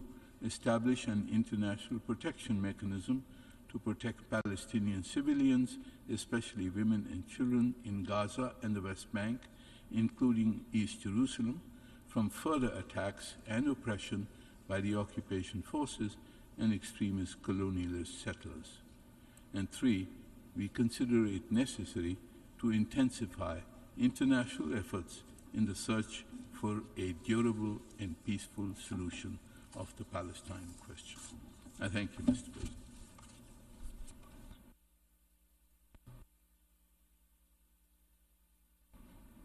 I should like to thank the distinguished representative of Pakistan, and I now call on the distinguished representative of Malta to take the floor.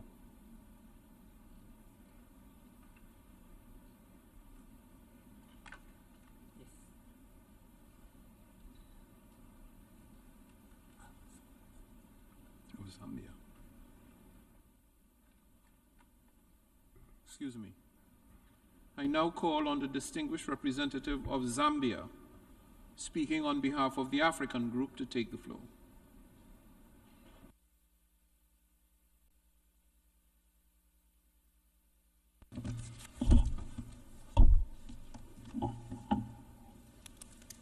Thank you, Mr. President.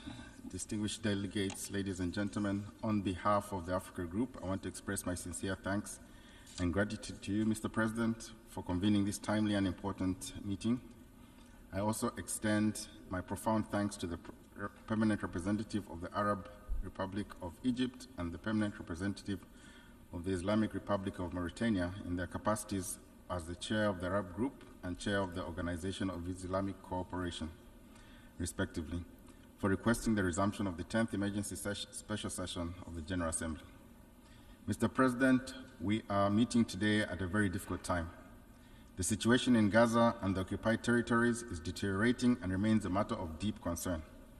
The ongoing bombardment of Gaza has claimed thousands of lives, including thousands of children, not to mention the injured, those trapped under the rubble, and the dire humanitarian situation has dramatically worsened an already fragile situation. The cost on the civilian population is unbearable and unacceptable by any standards. We condemn the escalating violence and loss of civilian lives. All human life matters and must be protected, as well as their fundamental rights and dignity must be upheld. We strongly urge the international community and specifically the United Nations to formulate a comprehensive plan for rebuilding the destroyed civilian infrastructure and properties in the affected areas. The plan should encompass not only the physical reconstruction of buildings and facilities, but also the restoration of essential services and support systems that form the backbone of daily life and economic activities. It is imperative that this initiative becomes a central component of all subsequent deliberations and actions, ensuring that the recovery process is integral to the path forward, promoting stability, fostering long-term peace and prosperity in the region. We have regrettably witnessed the inability of the Security Council to act and adequately deliver on this issue, while the situation was deteriorating in an unprecedented scale. It is crucial for all parties to demonstrate genuine commitment to achieving lasting peace in the region. We call for an immediate ceasefire and cessation of hostilities and urge all the parties to engage in a meaningful dialogue to de-escalate tension and find a peaceful resolution to the conflict. We call for the release of prisoners and hostages. The cycle of violence and suffering has to end, and a durable solution must be found through a just and comprehensive peace. Mr. President, today more than ever, we should intensify our efforts to find a just and lasting solution to the conflict based on the two-state solution and a sovereign Palestine state with East Jerusalem as its capital in accordance with the relevant United Nations resolutions and within the framework of the relevant African Union pronouncements. Africa's support for Palestine's cause is premised on the values of freedom, justice, and humanitarian principles that Africa defends in the international fora, alongside all those striving to ensure that Palestine regains its right to exist as a viable state. Africa has consistently expressed deep concern at the consequences of impunity, unilateral policies, and provocations and non-adherence to international law. Mr. President, we therefore welcome the General Assembly resolution adopted on 12th December, demanding for a humanitarian ceasefire and that all parties comply with obligations under international law, including the international humanitarian law, notably with regard to the protection of civilians. Mr. President, I now deliver a statement, a national statement in my capacity as Zambia. Mr. President, Zambia supported the resolution on the protection of civilians and upholding legal and humanitarian obligations on December 12th, and aligns itself with the statement of the Africa Group at large. The grave humanitarian situation in Gaza demanded our most urgent attention, and that is what this General Assembly gave it by adopting the resolution. How can we stand by idly and watch as innocent children, women, and many others die? How can we do nothing or say nothing when the hundreds and thousands remain under siege? Mr. President, in light of the gravity of the humanitarian situation, the focus should primarily be on saving lives and livelihoods. This is a time to pause and allow our humanitarian side to take action. And so Zambia reemphasizes the call for an immediate ceasefire in the Gaza Strip in order to allow for the much-needed humanitarian assistance and to reach the people of Gaza. We support the call for the release of hostages and the cessation of all aggression. This was the basis for the support for the resolution, and it is the hope that there will be a cessation of hostilities to allow for the humanitarian aid to be carried out. On the wider question of Israel-Palestine, Zambia remains steadfast in the belief of a two-state solution. I thank you, Mr. President. Je remercie le distingué représentant de la Zambie pour sa Zambia for the statement, and I now give the floor to the representative of Malta.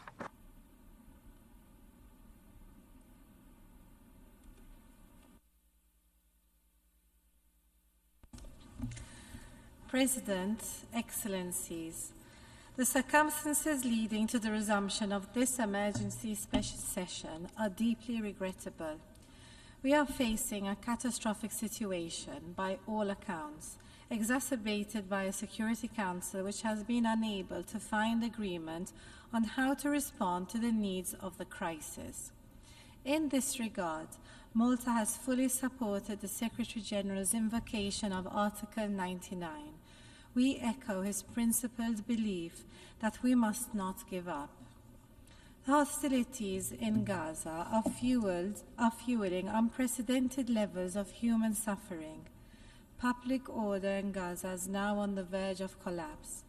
This scale of loss and destruction is a serious threat to regional peace and will have lasting international repercussions. Malta reiterates that an immediate humanitarian ceasefire is now critical. It is for this reason that we have voted in favor and co-sponsored the resolution last Tuesday and in the Council on 8 December. Malta also continues to unreservedly condemn Hamas's acts of terror, including the heinous attacks of 7th October and the indiscriminate rocket fire on Israeli civilians. Hamas's strategy of embedding itself among civilians and civilian infrastructure in Gaza and reports of sexual violence committed are also reprehensible. Malta once again calls for the immediate and unconditional release of all hostages in accordance with Security Council Resolution 2712 and further deplores any acts of violence that may be any acts of violence they may be suffering whilst in captivity.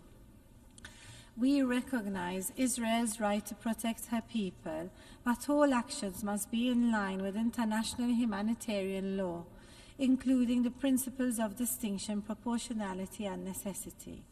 Nevertheless, the fact that civilians in Gaza are lacking the basic needs for survival is a matter of urgency. The healthcare system is on its knees. Collapsing hospitals and a handful of UNRWA facilities are sheltering over 1 million people, compounding serious risks of widespread disease. Amidst such inhumane conditions, children also continue to suffer disproportionately, their futures seemingly buried under the rubble. Commissioner General Lazzarini has been clear on UNRWA's faith if nothing is done to alleviate its impossible burden. An unprecedented number of UN employees have been killed. UNRWA will soon be unable to pursue its mandate. Inaction is not an option if we are to preserve any potential of a political solution. We must stress that there is no scenario which justifies the denial of aid for 2.2 million people, 80% of whom have been displaced. In conformity with international law, all parties are obliged to ensure that civilians and civilian infrastructure are protected. Unhindered humanitarian aid and the safety of UN and humanitarian workers must be guaranteed. The only way to achieve these imperatives is through a humanitarian ceasefire. President, the situation in the West Bank has seen unprecedented escalations in the past 8 weeks, including through increasingly heavy incursions, restrictions, and mass detainment of Palestinians. The resurgence of illegal settler encroachment and violence is particularly concerning. We stress that settlements are illegal under international law and constitute an obstacle to peace. Furthermore, we are alarmed at escalations along the Blue Line and the Red Sea. We strongly call for all parties, including non-state actors in the region, to exercise restraint, de-escalate, and respect the norms of international law. Further conflict fronts must be avoided at all costs. Within this volatile context, peace will only be achievable through dialogue towards a political horizon which aims to holistically address both Israel's security concerns and the legitimate aspirations of Palestinians, including their right to self-determination. Malta reaffirms its unwavering commitment to a two-state solution along the pre-1967 borders, addressing the legitimate aspirations of both sides, with Jerusalem as a future capital of two states, living side by side in peace and security, in line with all relevant Security Council resolutions and internationally agreed parameters. We remain convinced that this is the only path to a lasting and sustainable peace in the Middle East. I thank you. I thank the representative of Malta, and I now give the floor to the representative of Singapore.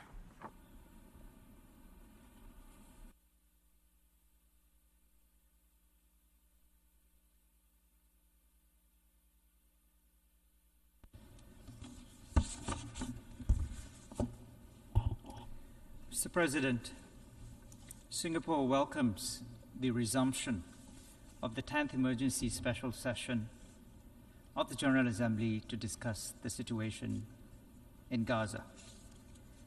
We share the concerns expressed by the Secretary General in his letter dated the 6th of December, which he sent to the Security Council, and in which he described, I quote, that current conditions are making it impossible for meaningful humanitarian operations to be conducted, unquote. We also agree with his assessment that the international community has a responsibility to use all its influence to prevent further escalation and end this crisis. Mr. President, I take this opportunity to express Singapore's strong support for the leadership of Secretary General Antonio Guterres and his tireless efforts to address the unfolding humanitarian tragedy in Gaza.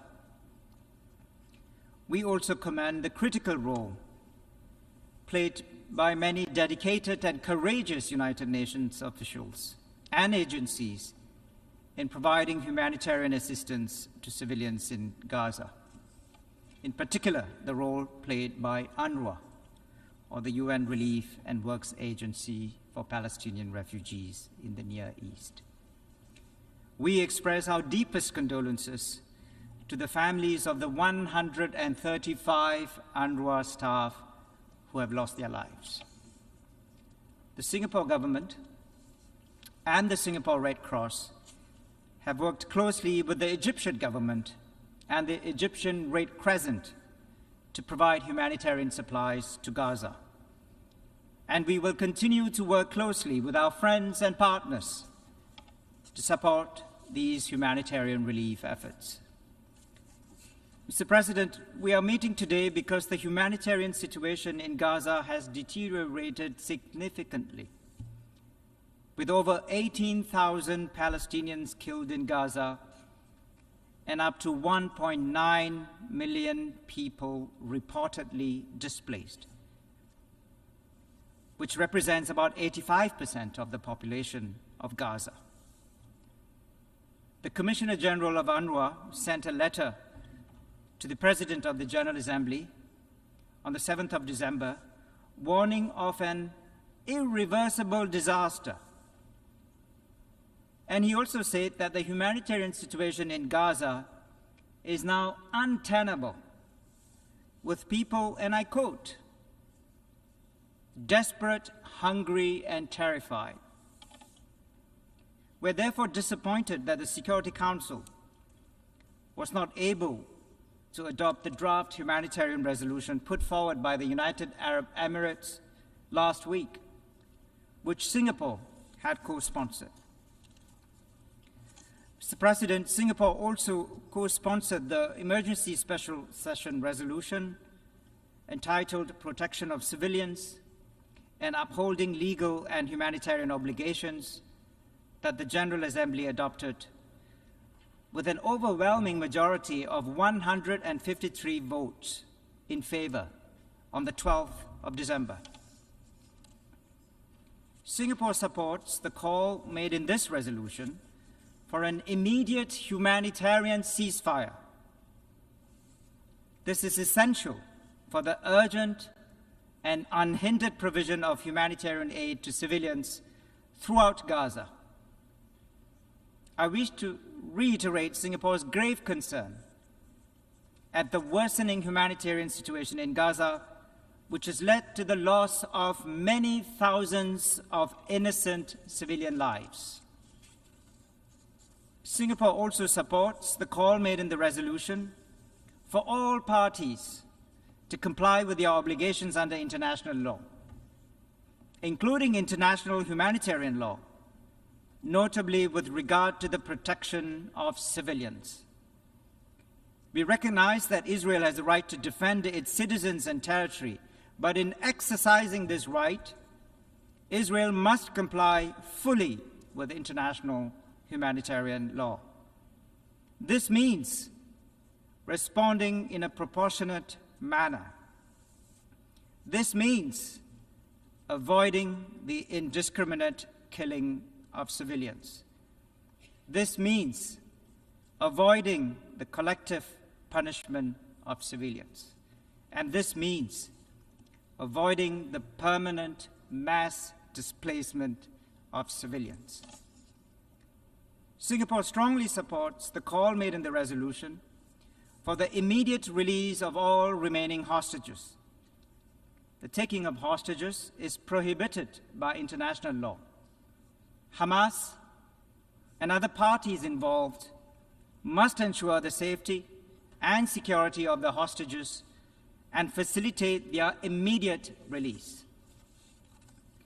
Mr. President, it is a fact that the heinous terrorist attack carried out by Hamas in Israel on the 7th of October led to the killing of over 1,200 Israelis, the majority of whom were innocent civilians.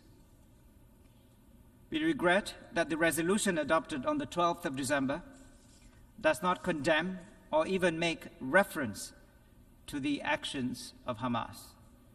Singapore wishes to place on record our view that terrorist attacks carried out by any party cannot be condoned or justified by any rationale.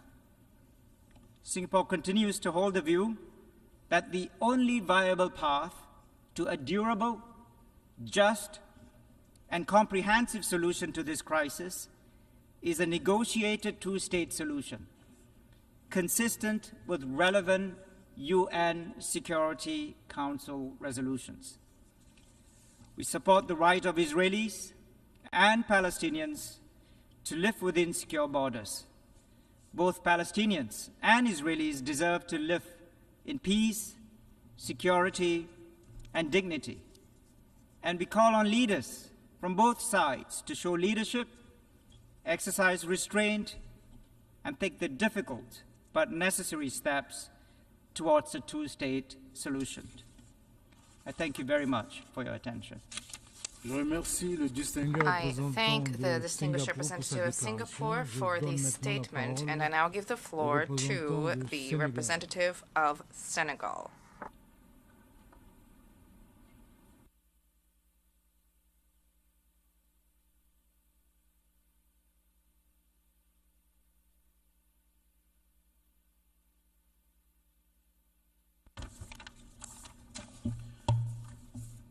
Mr. President, Senegal aligns itself with the statements delivered by the permanent representative of Mauritania and of Zambia, respectively, on behalf of the Organization of Islamic Cooperation and the African Group. Senegal wishes to also deliver several remarks in our national capacity. My delegation wishes to thank the President of the General Assembly for the professionalism with which he reconvened the 10th emergency special session at the joint request of the Organization for Islamic Cooperation and the Arab Group to address the situation in Gaza. By invoking Article 99 of the United Nations Charter, the United Nations Secretary General, in delivering upon his mandate, brought to the Council the importance of upholding its responsibilities, urging the Council to surmount differences in order to address a grave threat to international peace and security. When Resolution 2712 was adopted on the 15th of November 2023, my country applauded the efforts of the Security Council to bring about a humanitarian pause alongside the initial releases of Israeli hostages and Palestinian prisoners. And also, like the international community as a whole, Senegal, however, voiced the ardent hope that this truce would be leveraged to establish a permanent ceasefire, which is the only way to achieve lasting humanitarian access in a safe and unfettered way for the majority, which the majority of states have been calling for. 18,400 dead in 67 days, 70% of whom are women and children, but journalists as well. There are nearly 300 dead per day on average.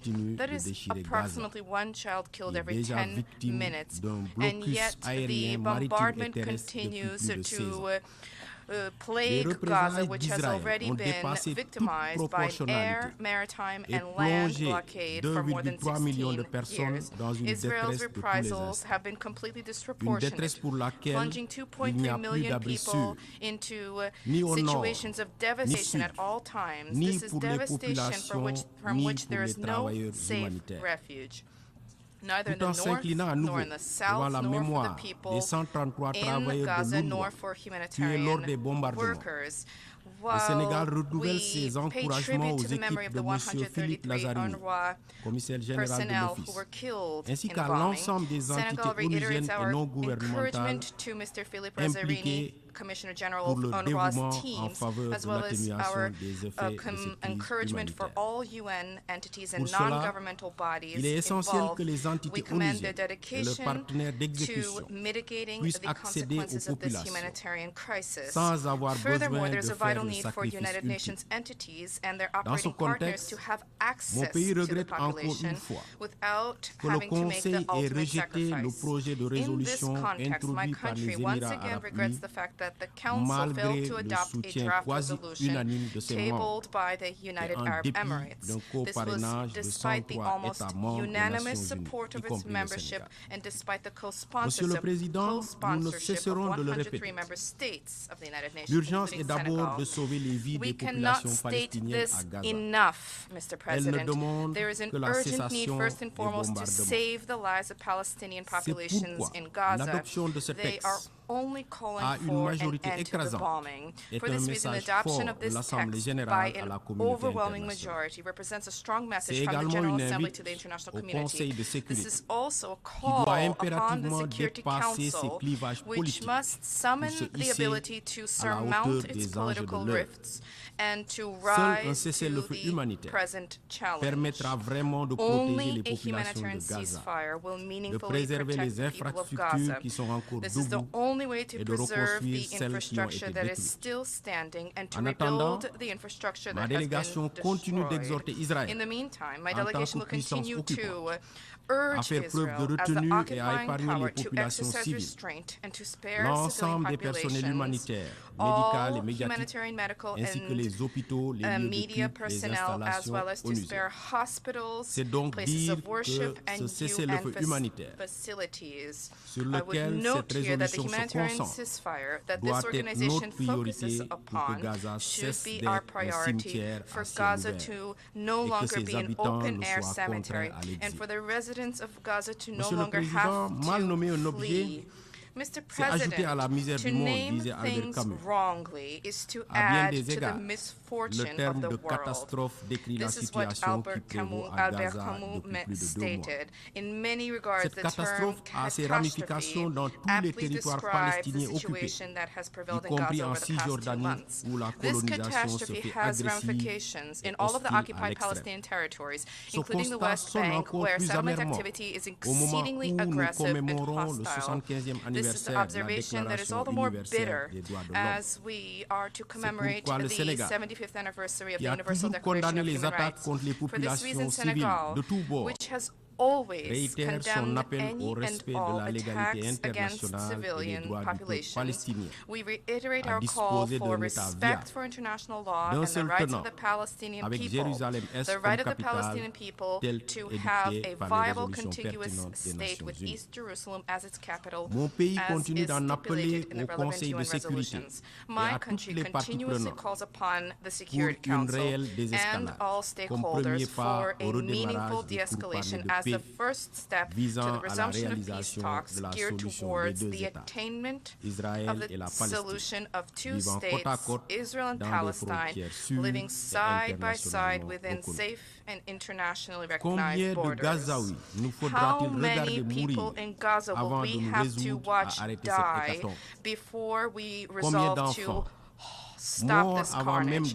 How many children dead before having lived will we have to bury to end this massacre? It is no longer possible for legality not to apply vis-à-vis the Palestinian people. To silence the weapons will never be a renunciation when it comes to the protection of innocent lives. Thank you. I thank the representative of Senegal for the statement. I give the floor to the representative of Algeria.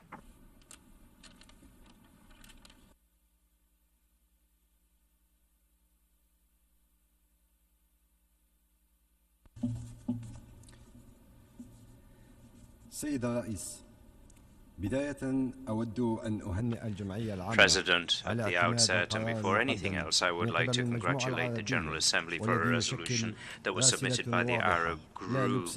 It represents a very clear message from the international community, and it demands an end to the aggression against the Palestinian people who are without any defense, and also to allow humanitarian aid to reach the besieged Gaza Strip. In this context, we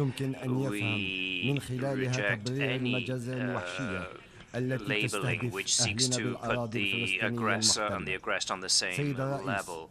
And we reject any attacks against our brothers and sisters in the Palestinian occupied territory. This aggression against the Palestinian people throughout occupied Palestinian territory, particularly in Gaza, has reached its 70th day, killings, massacres, which will go down in history for humanity. This massacre must end. The General Assembly is being watched by the Palestinian people and all those who are in solidarity with the Palestinian cause and their rights. This is a tribute for the people. It represents their aspirations. The Security Council, for its part, is not able to respond to its mandate under the Charter, and that is maintaining international peace and security.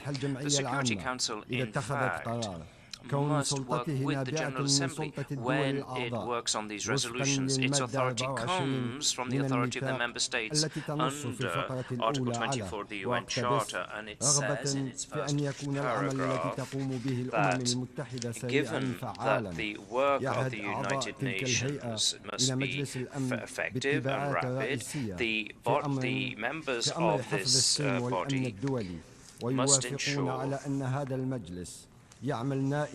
the Security Council has the principal responsibility of maintaining international peace and security, and in doing so, the Security Council works in the name. This is under Article 24.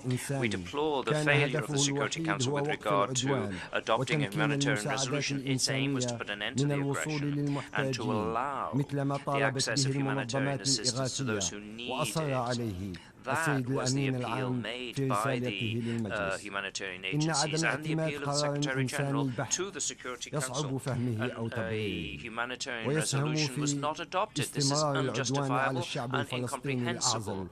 It only maintains the violence against the Palestinian people, while the occupying forces know that they are covered by any resolution adopted by the Security Council, and they are protected against any sanctions. This has allowed this has prevented the provision of aid to people who are in need of assistance in the Gaza Strip. And this continues the suffering of the Palestinian people, and it's an obstacle to the international community providing aid in a timely way. Mr. President, the figures regarding victims call for us to act. What is the aim of the United Nations? It was set up by the founding fathers in order to protect future generations from the scourge of war. Now today, according to the estimations from NGOs, about 24 to 25,000 Palestinian children in Gaza have become orphans, while 600,000 houses have been damaged, so they are without shelter, and there are thousands of Palestinian prisoners, and these include women, breastfeeding women and children. Who have been the victims of the aggression. We do not know what their fate is. 85% of the population have been internally displaced, and more than 1.2 million people are registered in dozens of United Nations camps in Gaza. We refuse any attempt by the occupier to liquidate the Palestinian problem by displacing the population of Gaza. We believe that that measure is a flagrant violation of Article 89 of the Articles 87 of the Geneva Convention. We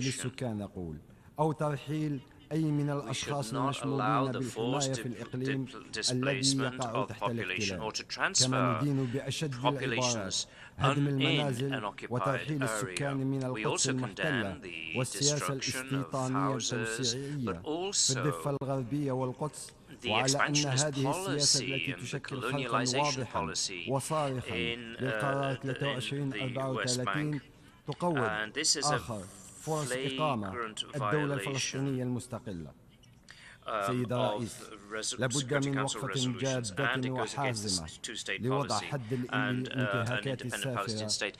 President, it's necessary to take a strong position in the face of what the Palestinian people are experiencing. This collective responsibility must be adopted together, because first and foremost, the Palestinian people must enjoy their inalienable rights, their legitimate rights, and this should be our ultimate goal, so that everybody in the Middle East can enjoy prosperity and peace. As Mr. Japoun, the President of the Republic of Algeria, declared, this same determination to live and to live freely cannot be killed by bombings, by destruction, by forced displacement policies, or by the scenario of ethnic cleansing and the actions by the Israeli occupier against our brothers and sisters in Palestine, and with its crimes of genocide and war crimes that have been perpetrated for more than 2 months in Gaza.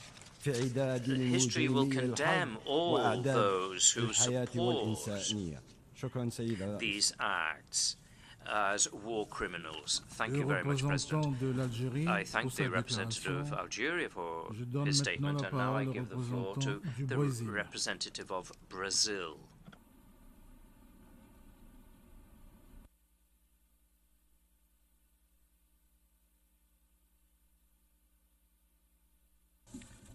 Mr. President, I thank the President of the General Assembly for reconvening this 10th Special Emergency Session.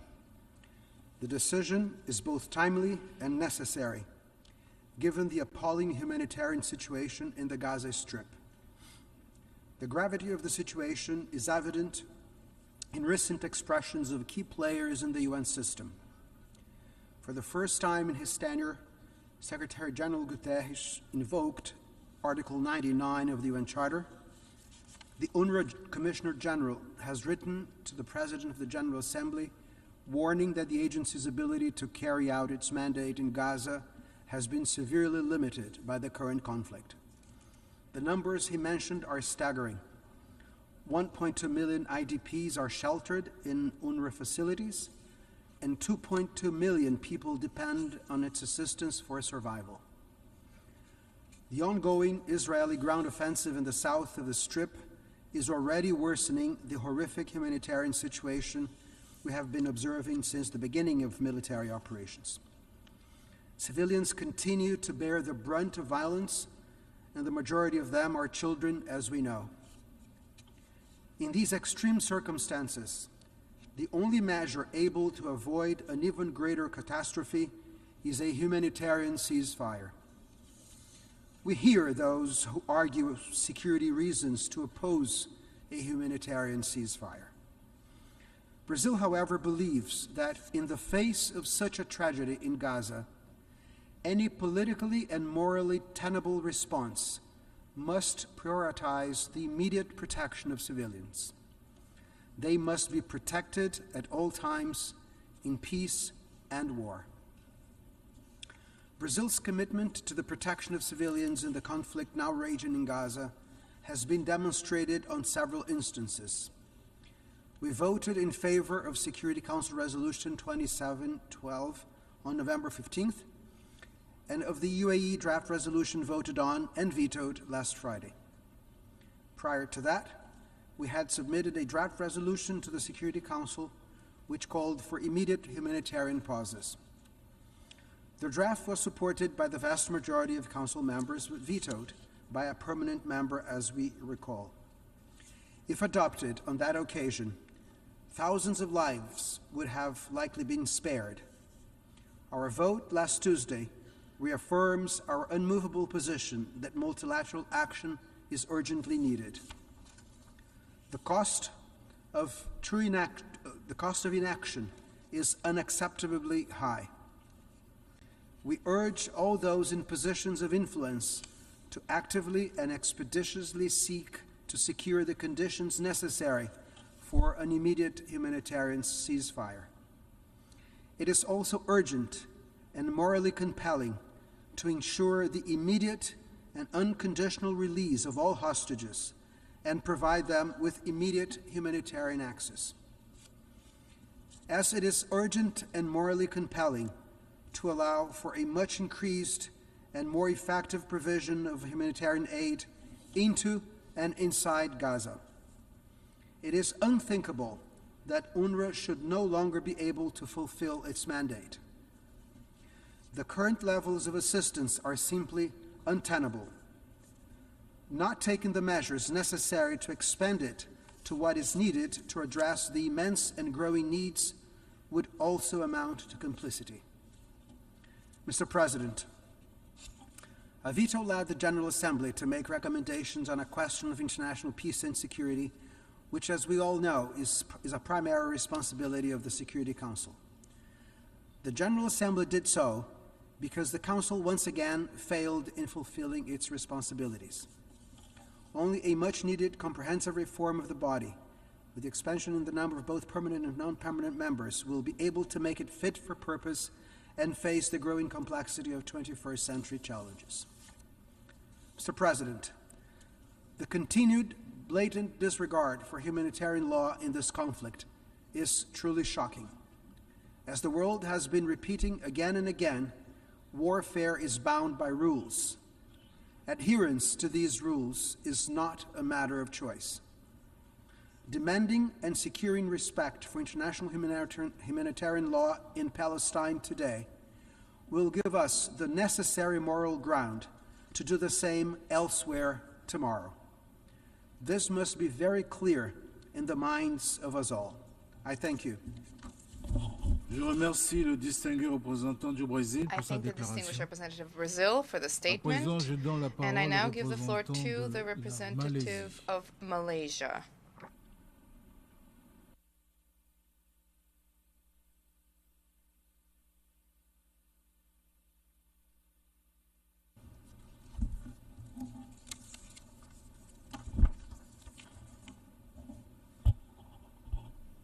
Mr. President, thank you for convening the 10th Emergency Special Session of the General Assembly. Malaysia, together with a group of countries, supported the request by the Arab Group and the Organization of Islamic Cooperation for the resumption of this meeting. Malaysia aligns itself with the statement delivered by Mauritania on behalf of the OIC.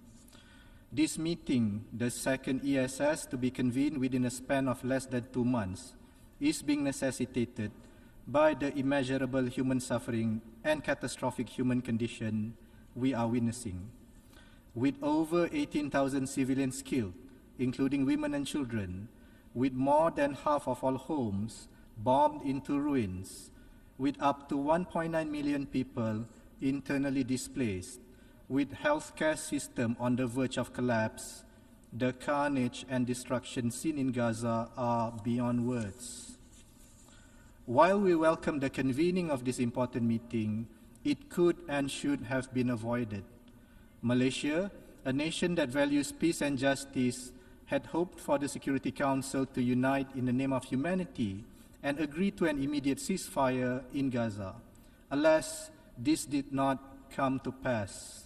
What did happen last Friday was a stark reminder of the paralysis of the Council, caused by the politicization based on the narrow interests of a member state. With an immediate ceasefire, the killings could have been stopped. More humanitarian aid could have reached those in need, and lives could have been saved.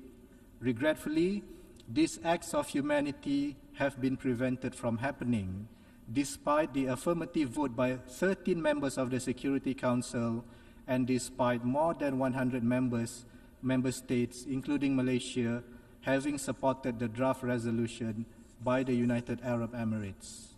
Mr. President, the dire humanitarian and healthcare situation in Gaza demands our urgent attention.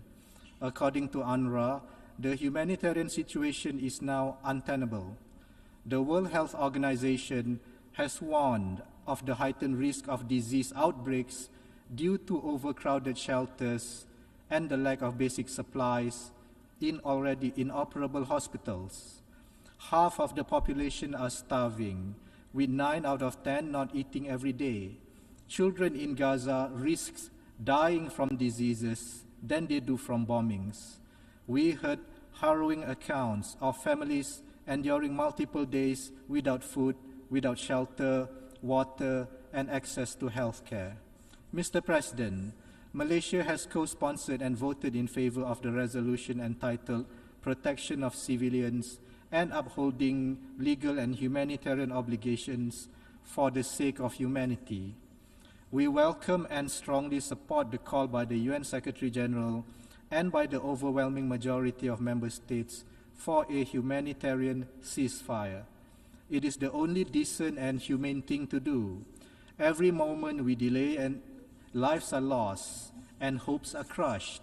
We urge all parties involved to lay down their arms and silence the guns that have brought nothing but death, destruction, and despair. We reject the forced displacement of the Palestinians. Such action is an affront to human dignity. It is a clear violation of international human rights and humanitarian law. Malaysia calls for an unimpeded safe passage for humanitarian aid. It is imperative to ensure food, water, fuel, electricity, and medicine reach those who need them adequately and without delay. Mr. President, under the pretext of the right to self-defense, Israel continues to commit crimes against humanity and wage war against innocent Palestinians with impunity.